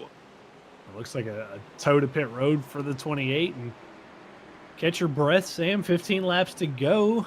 Possible pit stop for these drivers, which would mean Chris Stitz, if they do pit, Chris Stitz will cycle to the lead, and that could get really interesting for what could be a 12 to 13 lap shootout. Oh, and it's teammate on teammate wreckage. Noah C. Carter, a little bit of a tail slapper to the 28 of Brent. That sends Brent to the inside wall. Hard collision that's going to send Brent out of this race. He is already disconnected and out of here. Hate to see that for the 28 machine that was having a good run. Driver that just snuck on by was Chris Stitz, almost T-boning the 28 through that of the entry turn 1. But here we go. Tactics, who's entering pit road? A little bit of games on who's entering. And it looks like everyone's staying out except for back to Will Bustler entering pit road. Noah C. Carter, and it's a little bit of split decision for the driver 6th on back. Interesting call there. Nobody at the front electing to come down pit road. Will Bustler, Noah Carter, Sam Siegel, Ryan Lynch, Steven Bustler all down pit road. I would have thought more drivers at the front would come down pit road, but I guess do as the leader does. But I mean, everybody could have just left him out on an island there, Sam, but everybody electing to stay out. I thought for sure when Ross didn't show any signs of it going into pit road, Zach Hall, Cedric Hunter, and everyone else was just going to follow suit to the opposite of the leader. It would have been a 30-lap difference on tires, and that is a huge difference here at Bristol. Instead, they're going to have to fight, claw, and hold back. Noah C. Carter going to be taking 2 tires. Will Bustler and others 4 tires for themselves. Will Bustler, I mean, Trevor, we've talked about it. The one has been scratching and clawing for every position. He's been pushed around, slid, had to save that one machine. Now with fresh rubber, and he could be a major threat here if we are able to run these last couple of laps green. Yeah, I think for Will, I mean, maybe just a little bit of a, like, it's not a target on his back, but just remember some long-term memory. Like, I know who's gotten into me. I've got fresh tires. Let's go up there and see if we can maybe ruffle some feathers for that one machine. We'll have to wait and see, but Bustler definitely going to be one to watch out for. We're going to restart there in 9th. It looks like Noah Carter going to be ahead of him on those 2 tires, but I think for Will, wouldn't at all be surprised, Sam, to see that one be super aggressive here on this restart, trying to get everything he can. Yeah, it'd be a lot for himself. Ross Tatum comes into this race. I know a statistic that he probably hates to hear, but out of the last 4 races that have been ran here for the last 4 seasons, no driver that has led the most laps has won at Bristol. There's been drivers that have been close. There have been drivers that have led about 3/4 of a race and did not win the race. Everyone that has won has either led 40 or less laps when they get into victory lane. Zach Hall last season only led 8 laps in total. And here tonight, Ross Tatum has got a hungry pack of wolves that have only led maybe 5 at most for Christopher Norris. Everyone else still searching to lead a lap. This is when it gets fun. 11 cautions right now, 11 laps to go, and Ross Tatum, he's got to hold back the wolves behind him that are hoping to take a win away in the championship hopes of this 21. Pace car to pit road. We're back to green flag racing. A great restart for Ross Tatum as it's 10 laps to go here for the excessive speed sim racing. Drivers got new tires. They're going to be back in that 9th place for Will Bustler. How aggressive will the 1B as Zach Hall puts the pressure on the 21's rear bumper?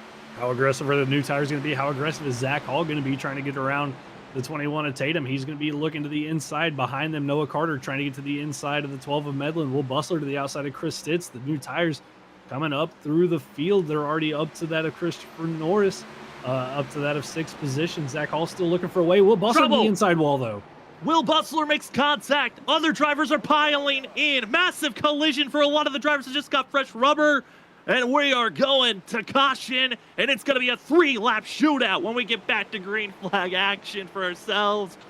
but oh, 3 wide at 10th for Will Bustler, and it all went up in smoke with too aggressive of a move. I mean, I give him credit for trying it. It's 3 wide at Bristol doesn't tend to work out well, and we're gonna get a look here. He got a great run off the corner as we actually get a review from Ryan Lynch here. You already see Bustler into the down there on the apron.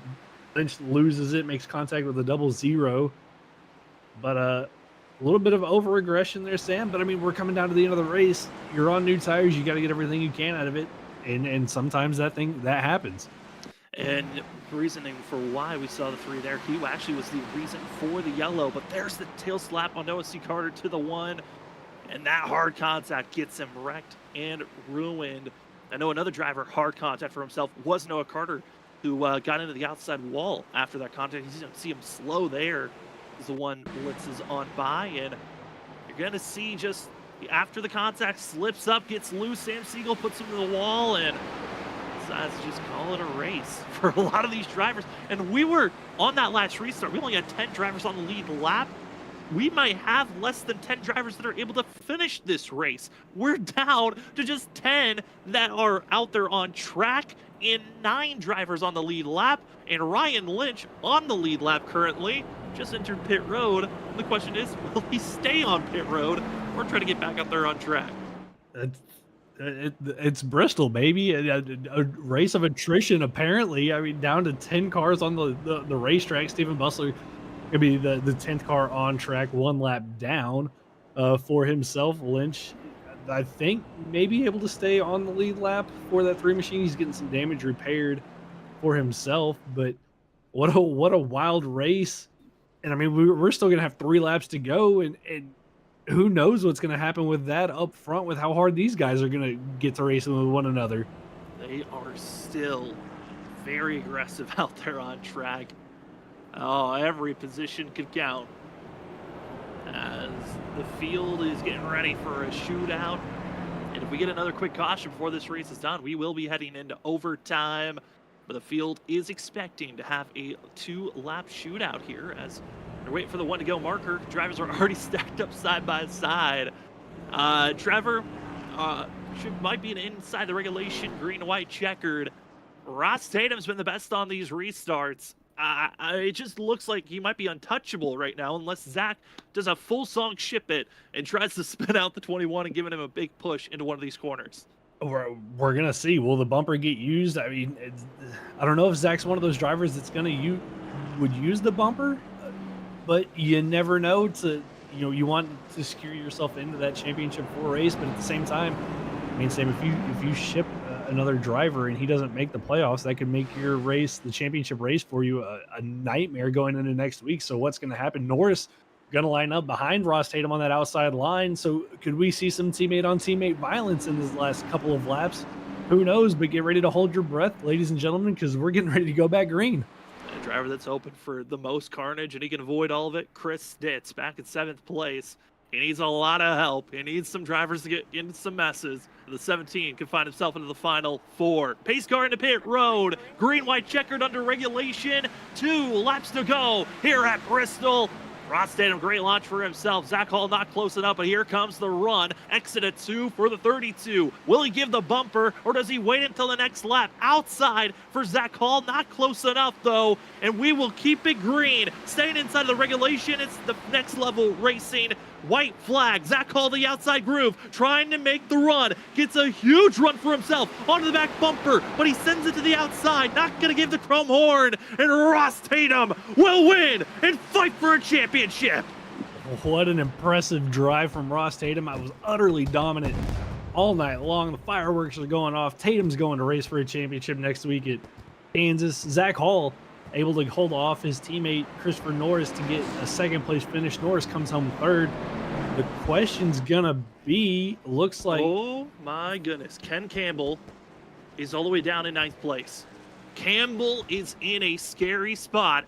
If that 9th place position holds, Campbell could be pushed out. He could be. I see in the race comms, Travis Dart congratulating who he thinks is the championship 4, but is that what it's going to be? He's saying Ross, Zach, Ken, and Brian. but does Norris have enough points to jump Ken Campbell? There was only a 6-point gap between those two coming into tonight. And Norris got better bonus points. He got the bonus points for stage. He also led a lap. I don't believe Ken led a lap. It's going to be close. It's going to be interesting. And we'll wait for 100% confirmation on who's in, who's out. But we do know one thing. Ross Tatum is for sure locked in to fight for a championship. Zach Hall, we look to be about locked in based off of where he finished. It's the final two positions. We don't know where they are, but we'll find out after this as Ross Tatum does a Polish lap. We'll step away. When we come back, we'll talk to our top three and get their thoughts on tonight's race.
Welcome back, everybody, to the post-race show on Freaky Fast Broadcasting for the Full Send Racing Series, the last race of the round of 8 to figure out who's going to be running at Kansas for the championship next week. The final 4 still waiting on 100% confirmation on who's in or out. There's one driver, though, that we know is 100% locked in. He found himself as the champion in this car 2 seasons ago, and he's locked himself for another chance for a championship. We have up in victory lane Ross Tatum. Ross, in dominant fashion, you find yourself in victory lane, locked into the final 4. Man, how are you feeling after that performance here tonight and in just an utter dominant form for yourself? Guys, I'm going to be honest, that might be the my favorite win I've ever had. That was crazy. A lot of pressure tonight to get it done. Came in behind a bunch of really good guys and points. I needed to have a good night. Got control of the race. Led a lot of laps. I mean, it was just a good race for me. It's been a long time since I won. You start doubting yourself after a while, but race so many good people that it's hard to win this thing. So when you do, you got to appreciate them. Ross, I gotta ask. After the stage caution there on 61, you come down pit road, you restart eighth, and then within I think it was 2 laps, you were in the lead. I mean, what was going through your mind? We saw other drivers try that aggression and fail. I mean, what was going through your mind on that restart? And then also on top of that, what's going to be your mindset going into next week at Kansas to run for that, to try to get your second championship? My main thing on that restart was I just wanted to stay on the outside of Brian. I knew I had to get in front of Brian. If Brian would have got out front, man, the race would have been over. So I just had to make sure I got to his outside. Once I did, man, I almost spun myself out getting down to 3 because I overdrove it. But man, that was a wild restart, probably the best one I've had in a long time. And as far as Kansas next week, I don't know, man. I'm okay at Kansas, but I'll probably have to throw some practice in. I'm getting killed on green flag stops and stuff, so I'll probably have to do a lot of green flag pit stop practice and just getting in and off of pit road. But just to make the final 4 feels really good after coming in 5th. I mean, it was amazing to watch the way that you ran here, Ross. You talked about how you were trying to hold back Brian. Well, you also had a scare that Brian was involved in, that big wreck between the 26 of Travis Dart and Brian McCann. What was that like for yourself, trying to avoid that incident and then seeing that your top competitor was involved with that wreck? Yeah, it's always tough when someone gets wrecked out like that, someone you're racing, but at the same time, it was one less person I had to worry about. So I guess in a way it was good. When I saw Travis go up the track, I was like, uh-oh, that don't look good. So I just dove way down to the apron. I'm lucky I didn't get a penalty, actually, but got really lucky there. Got lucky that Brian got taken out there. Sucks for Brian, obviously, but man, I'll take any good luck I can get after this season. Really wasn't a good season for me, so just to get to the Final Four feels good. It's awesome to see you make the Final Four here, Ross. Congratulations on that. And before we officially let you go, floor's now yours for any shout-outs. Thanks, guys. Actually, first, I got to thank Tom Ogle. Tom Ogle taught me this track this week. I had to reach out to Tom. Tom is the best person I've ever seen run Bristol. He keeps tires on it. He taught me a few things this week, so I figured some stuff out. So thank you, Tom, first and foremost. Got to thank Will Bustler. He paints all my schemes. He does such an awesome job. Everyone needs to reach out to Will and get him to paint you up some schemes. He loves painting them, so reach out to him. I got to thank you guys at Freaky Fast. You guys are the best. I love everything you guys do. It's just amazing how much you guys are doing. Everybody go check out the JDRF Foundation race here in a couple of weeks. I wish I could do it, but I'm really bad at road courses. I got to thank all the league people. I got to thank the league admin, Travis. I got to thank John, all these guys for putting on such a great league and such a competitive league. And got to thank my teammates, Will, Steven, Jonathan, who's not here anymore, and Chris Wade. Love those guys, and just looking forward to next week, and we'll see what we can do. Well, congratulations, Ross, on winning tonight, punching your ticket to the Final Four. Good luck next week, and enjoy this win as you're practicing for that championship. Appreciate it, guys. Well, as we head from victory lane, we go down to second place. Zach Hall trying his best, but instead gets a little bit of taste of what Ross had to deal with all of last season, finishing second to Ross. Zach, you're finding yourself in second place. You looked pretty solid points-wise to be moving on into the Final Four. Man, how are you feeling after your performance here tonight? Kind of almost similar to what you did last season here at Bristol. Yeah, pretty similar. Terrible qualifying effort. Got to fix that before we go to Kansas in a week. But yeah, I'm actually really happy with the performance. I really wish we wouldn't have got those cautions there.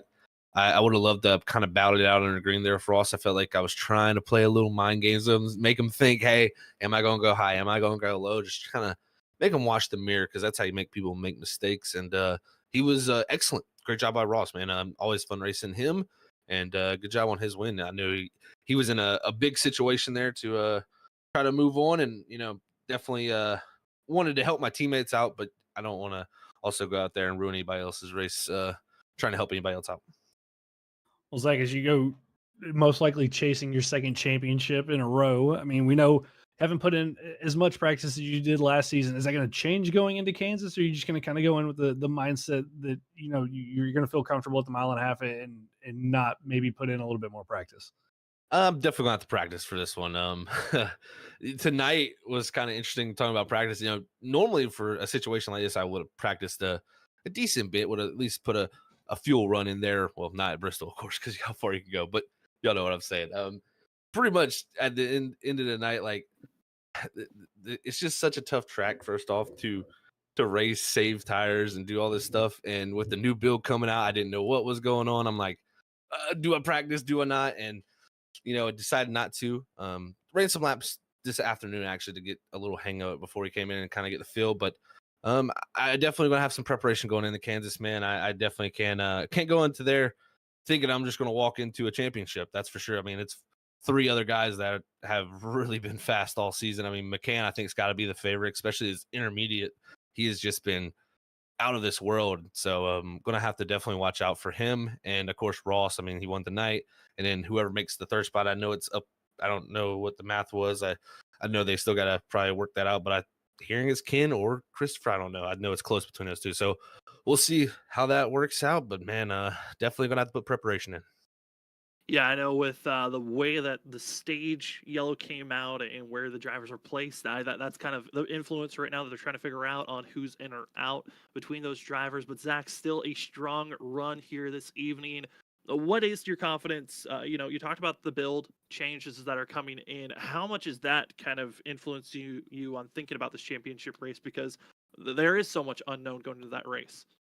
That personally excites me. I think I haven't been the best at this car. I just haven't really got a hang of it all season long. I think I'm slowly coming to grips to it, but just not fitting my driving style. And hoping maybe we'll get a whole new switch up in this car, and it'll drive a little bit differently. And you got to drive it a little different style. So we'll see if it fits me. But I'm more or less anything excited to try Kansas out, because that is a multi-groove track. I mean, normally with the Xfinity car, we're going to be right up against the wall. And then if the dynamic track does what we hope it all does, maybe we'll be moving all around and we'll get quite the show. So I'm thoroughly excited to see how that's going to go. And we'll just have to see how we can do it, man. I mean, these Final Four things, the way I look at them, just make it as a driver, just make it a goal to get to the Final Four, because when it's a final race, you never know what's going to happen in racing. So as long as you can get there and give yourself a shot, that's all that matters. And we're excited to see how this thing is going to go down, as we actually just got confirmation on who's in. I know, Zach, you're in, Tatum's in, as well as Brian McCann. It's Christopher Norris that will take that final spot, and Ken Campbell will be missing out on the Final Four. But any final thoughts, Zach, and also shout-outs before we let you go? Well, that's definitely a lot to hear there. I'm kind of torn, because it's my 2 teammates there on who makes it in there, and definitely would have liked to see both go through, but it can only be 4 of us drivers. So unfortunate the Ken there. So shout out to my teammates at Freaky Fast Racing this season. I mean, what another wonderful season we had here. So hopefully we can go to Kansas and close it out. So shout out to Ken, shout out to Christopher, and shout out to Andrew, most importantly too, because those that group of 4, great group of guys. Shout out to you guys in the booth for all the work y'all do. It's always a pleasure to go back and watch these races and go back and look through and see what dumb moves I've made. So it'll be fun to see what tonight's was like for sure for Bristol. But and also shout out to the league here at Fulton. It's always been a pleasure to race here and be a champion, and hopefully we can add 2 to that. And that will be Zach Hall adding to Ross Tatum, both trying to become the 2nd 2-time champions in this series. We'll see if they can get it done next week. Congratulations, Zach, on a top 3 finish, and good luck next week in that championship race. Thanks, guys.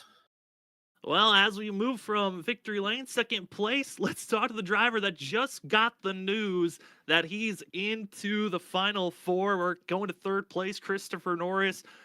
Chris, you made it to the Final Four. I know you were waiting for 100% confirmation. There were a lot of bouncing back and forth on what the points were looking like. Man, how are you feeling after tonight's performance, getting the pole, finishing 3rd, and now running for a championship next week? We did it, baby. I don't know how. I mean, honestly, I fully agree. The odds were against us. I mean, winning the pole was amazing. That means I'm solidified the most poles of the season, which I believe is a postseason award, which that's great. Strategy was okay. It could have been better. I was more lenient on wanting to save instead of push it too hard, but overall, I'm kind of surprised. Well, Norris, now you're up against your teammates Zach, Ross Tatum, Brian McCann going into Kansas. I mean, what's this week of preparation going to look like for you as you try to go out and battle for a championship next week? Yeah, man, it's gonna be hitting up the people I know that Zach doesn't know and won't hit up, and try to get some info from them. And also, recently, I'll be honest, I've been playing Fortnite recently. I've been enjoying that new season. I'm not gonna be playing that anymore. We're focusing on racing, nothing but racing. I mean, shoot, going outside, who needs to touch grass? I'm touching the racetrack. I mean, I gotta say, Norris, I know that Chapter 5's been fun to play. I know a lot of video games are getting those new updates. Certainly is a fun time for gaming, but I mean, talking about tonight, there are a lot of big scares for drivers. What is the mentality now, recognizing, okay, you might have built some enemies earlier in the season, but you've seemed to be building up your respect with the drivers around you going into your championship race. What is that confidence level with your competition around you? Yeah, this league, it's a mixed bag. There's a lot of good, clean guys, and of course, there's some unfortunate guys who just are learning how to race. I was there at that point, so I'm, trying to get that respect back up. Try to treat guys with respect. Like I said, I was there at that point.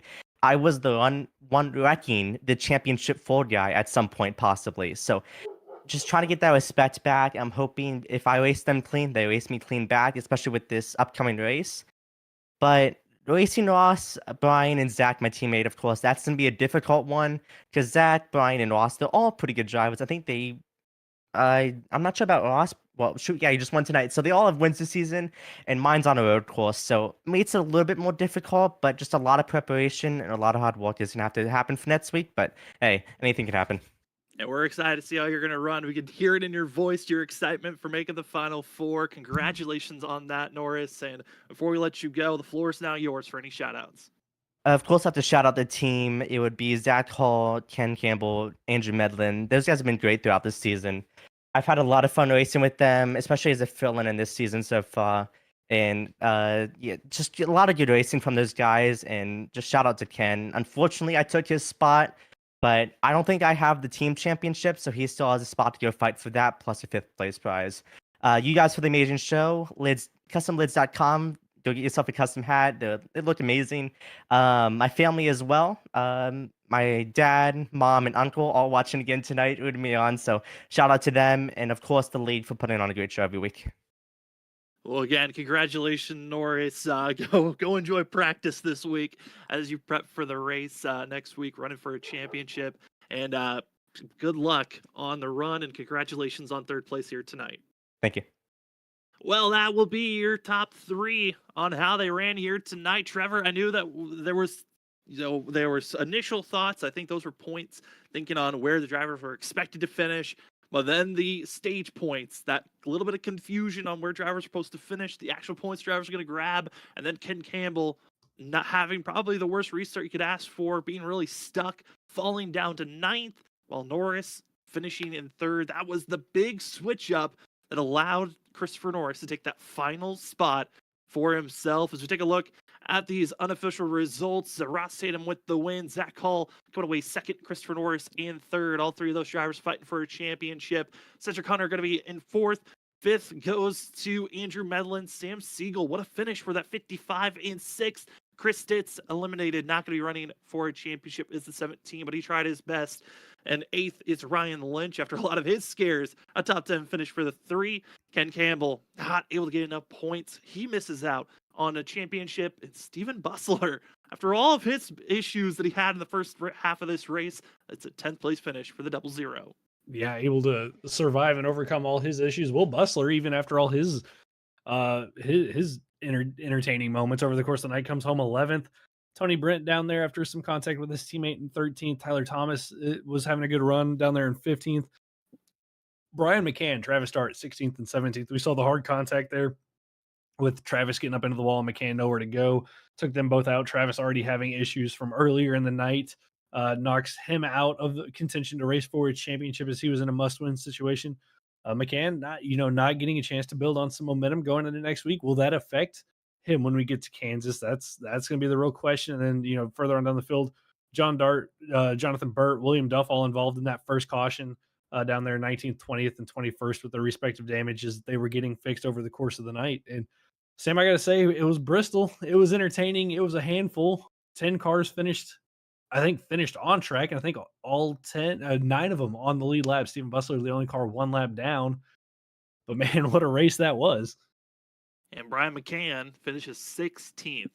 Going to be over 79 laps down and had enough. If he didn't have that big buffer coming in tonight, we could have been missing out on our most winningest driver this season on making the Final Four. Crazy of the playoffs, and tonight's race has really shook up how this race goes down, but it was the teammates, Ken Campbell, Christopher Norris, that had to duel it on that final spot with Ross Tatum punching his ticket with the win. It's going to be a good race next week. Do not want to miss it. Kansas with the new build. Drivers are excited, like you heard from Zach. iRacing Season 1 officially going to be the big update. Going to be tomorrow, but a couple of smaller ones have been going on throughout today. A lot of excitement. It's in the air for iRacing with the new year of 2024 right around the corner. But first, we got to punch a ticket on who's going to be the champion for the Full Sense Racing Series for Season 5. Trevor, I'm excited for the season finale. I think it really is up in the air on who's going to win this championship. You would have thought earlier in the season it was all Brian McCann, but now anyone can get it done. Anyone can win it, especially with the new build coming out. What's it going to do to the cars? What's it going to do to the racetracks? And then when you throw in on top of it a championship race with 4 drivers who are all hungry for a championship, it's going to be one to tune into next Tuesday night. Cannot wait for it. I'm going to be up in the booth. Trevor's going to be joining me as well. And Robert Moyer Jr., always our producer for these broadcasts here on Freaky Fast Broadcasting. Thank you for joining with us. Congratulations to Ross Tatum, Zach Hall, Christopher Norris, and Brian McCann for moving on to make the Final Four to race for a championship at Kansas next week. And we say goodbye, eliminated from the playoffs, that of going to be Ken Campbell, Brandon Colley, Chris Stitz, and Travis Dart. Congratulations on making the Elite 8, but it's down to the Final 4 who can get it done. Can't wait for it, but if you want to see extra racing before next week's finale of the Full Send Racing Series Season 5, well, tomorrow night, it's the WSSR Roasted Gems Cup Series as they're taking the Gen 4 cars to Current, Texas. Drivers are feeling that track is going to be a handful all night long, and Trevor's going to be out there on track giving it a whirl to see how well he can run out with that very strong competitive field. Trevor, I'm excited for tomorrow night. Are you ready for tomorrow night? I thought it was 08 Texas. So no, but I do love the new Texas as much as it sounds crazy. One of my favorite tracks to race around. So hopefully we'll put in a better show than what we did at Daytona with the pit road speeding penalty. Hopefully we won't have that, and that mean green machine will be up front at some point over the course of the night. Hey, I'm excited to see how well you're going to run, as well as tons of other drivers that run in this series run on Wednesday nights. Don't want to miss it. It's going to be a good show, but if you are going to miss tomorrow night's race, don't want to miss next week. It's going to be a good one, the championship race for the Full Send Racing Series. For tonight, thank you so much for joining with us. My name is Sam Dyer. I had Trevor Earhart with me up at the booth, as well as Robert Moyer Jr. running productions. Congratulations to Ross Tatum in the 21, Zach Hall, Christopher Norris, and Brian McCann for making it to the Final Four. But for us, we'll see you tomorrow night. WSSR Roasted Gems Cup Series at Texas. Who's going to get it done? You'll have to find out on our next Freaky Fast broadcast.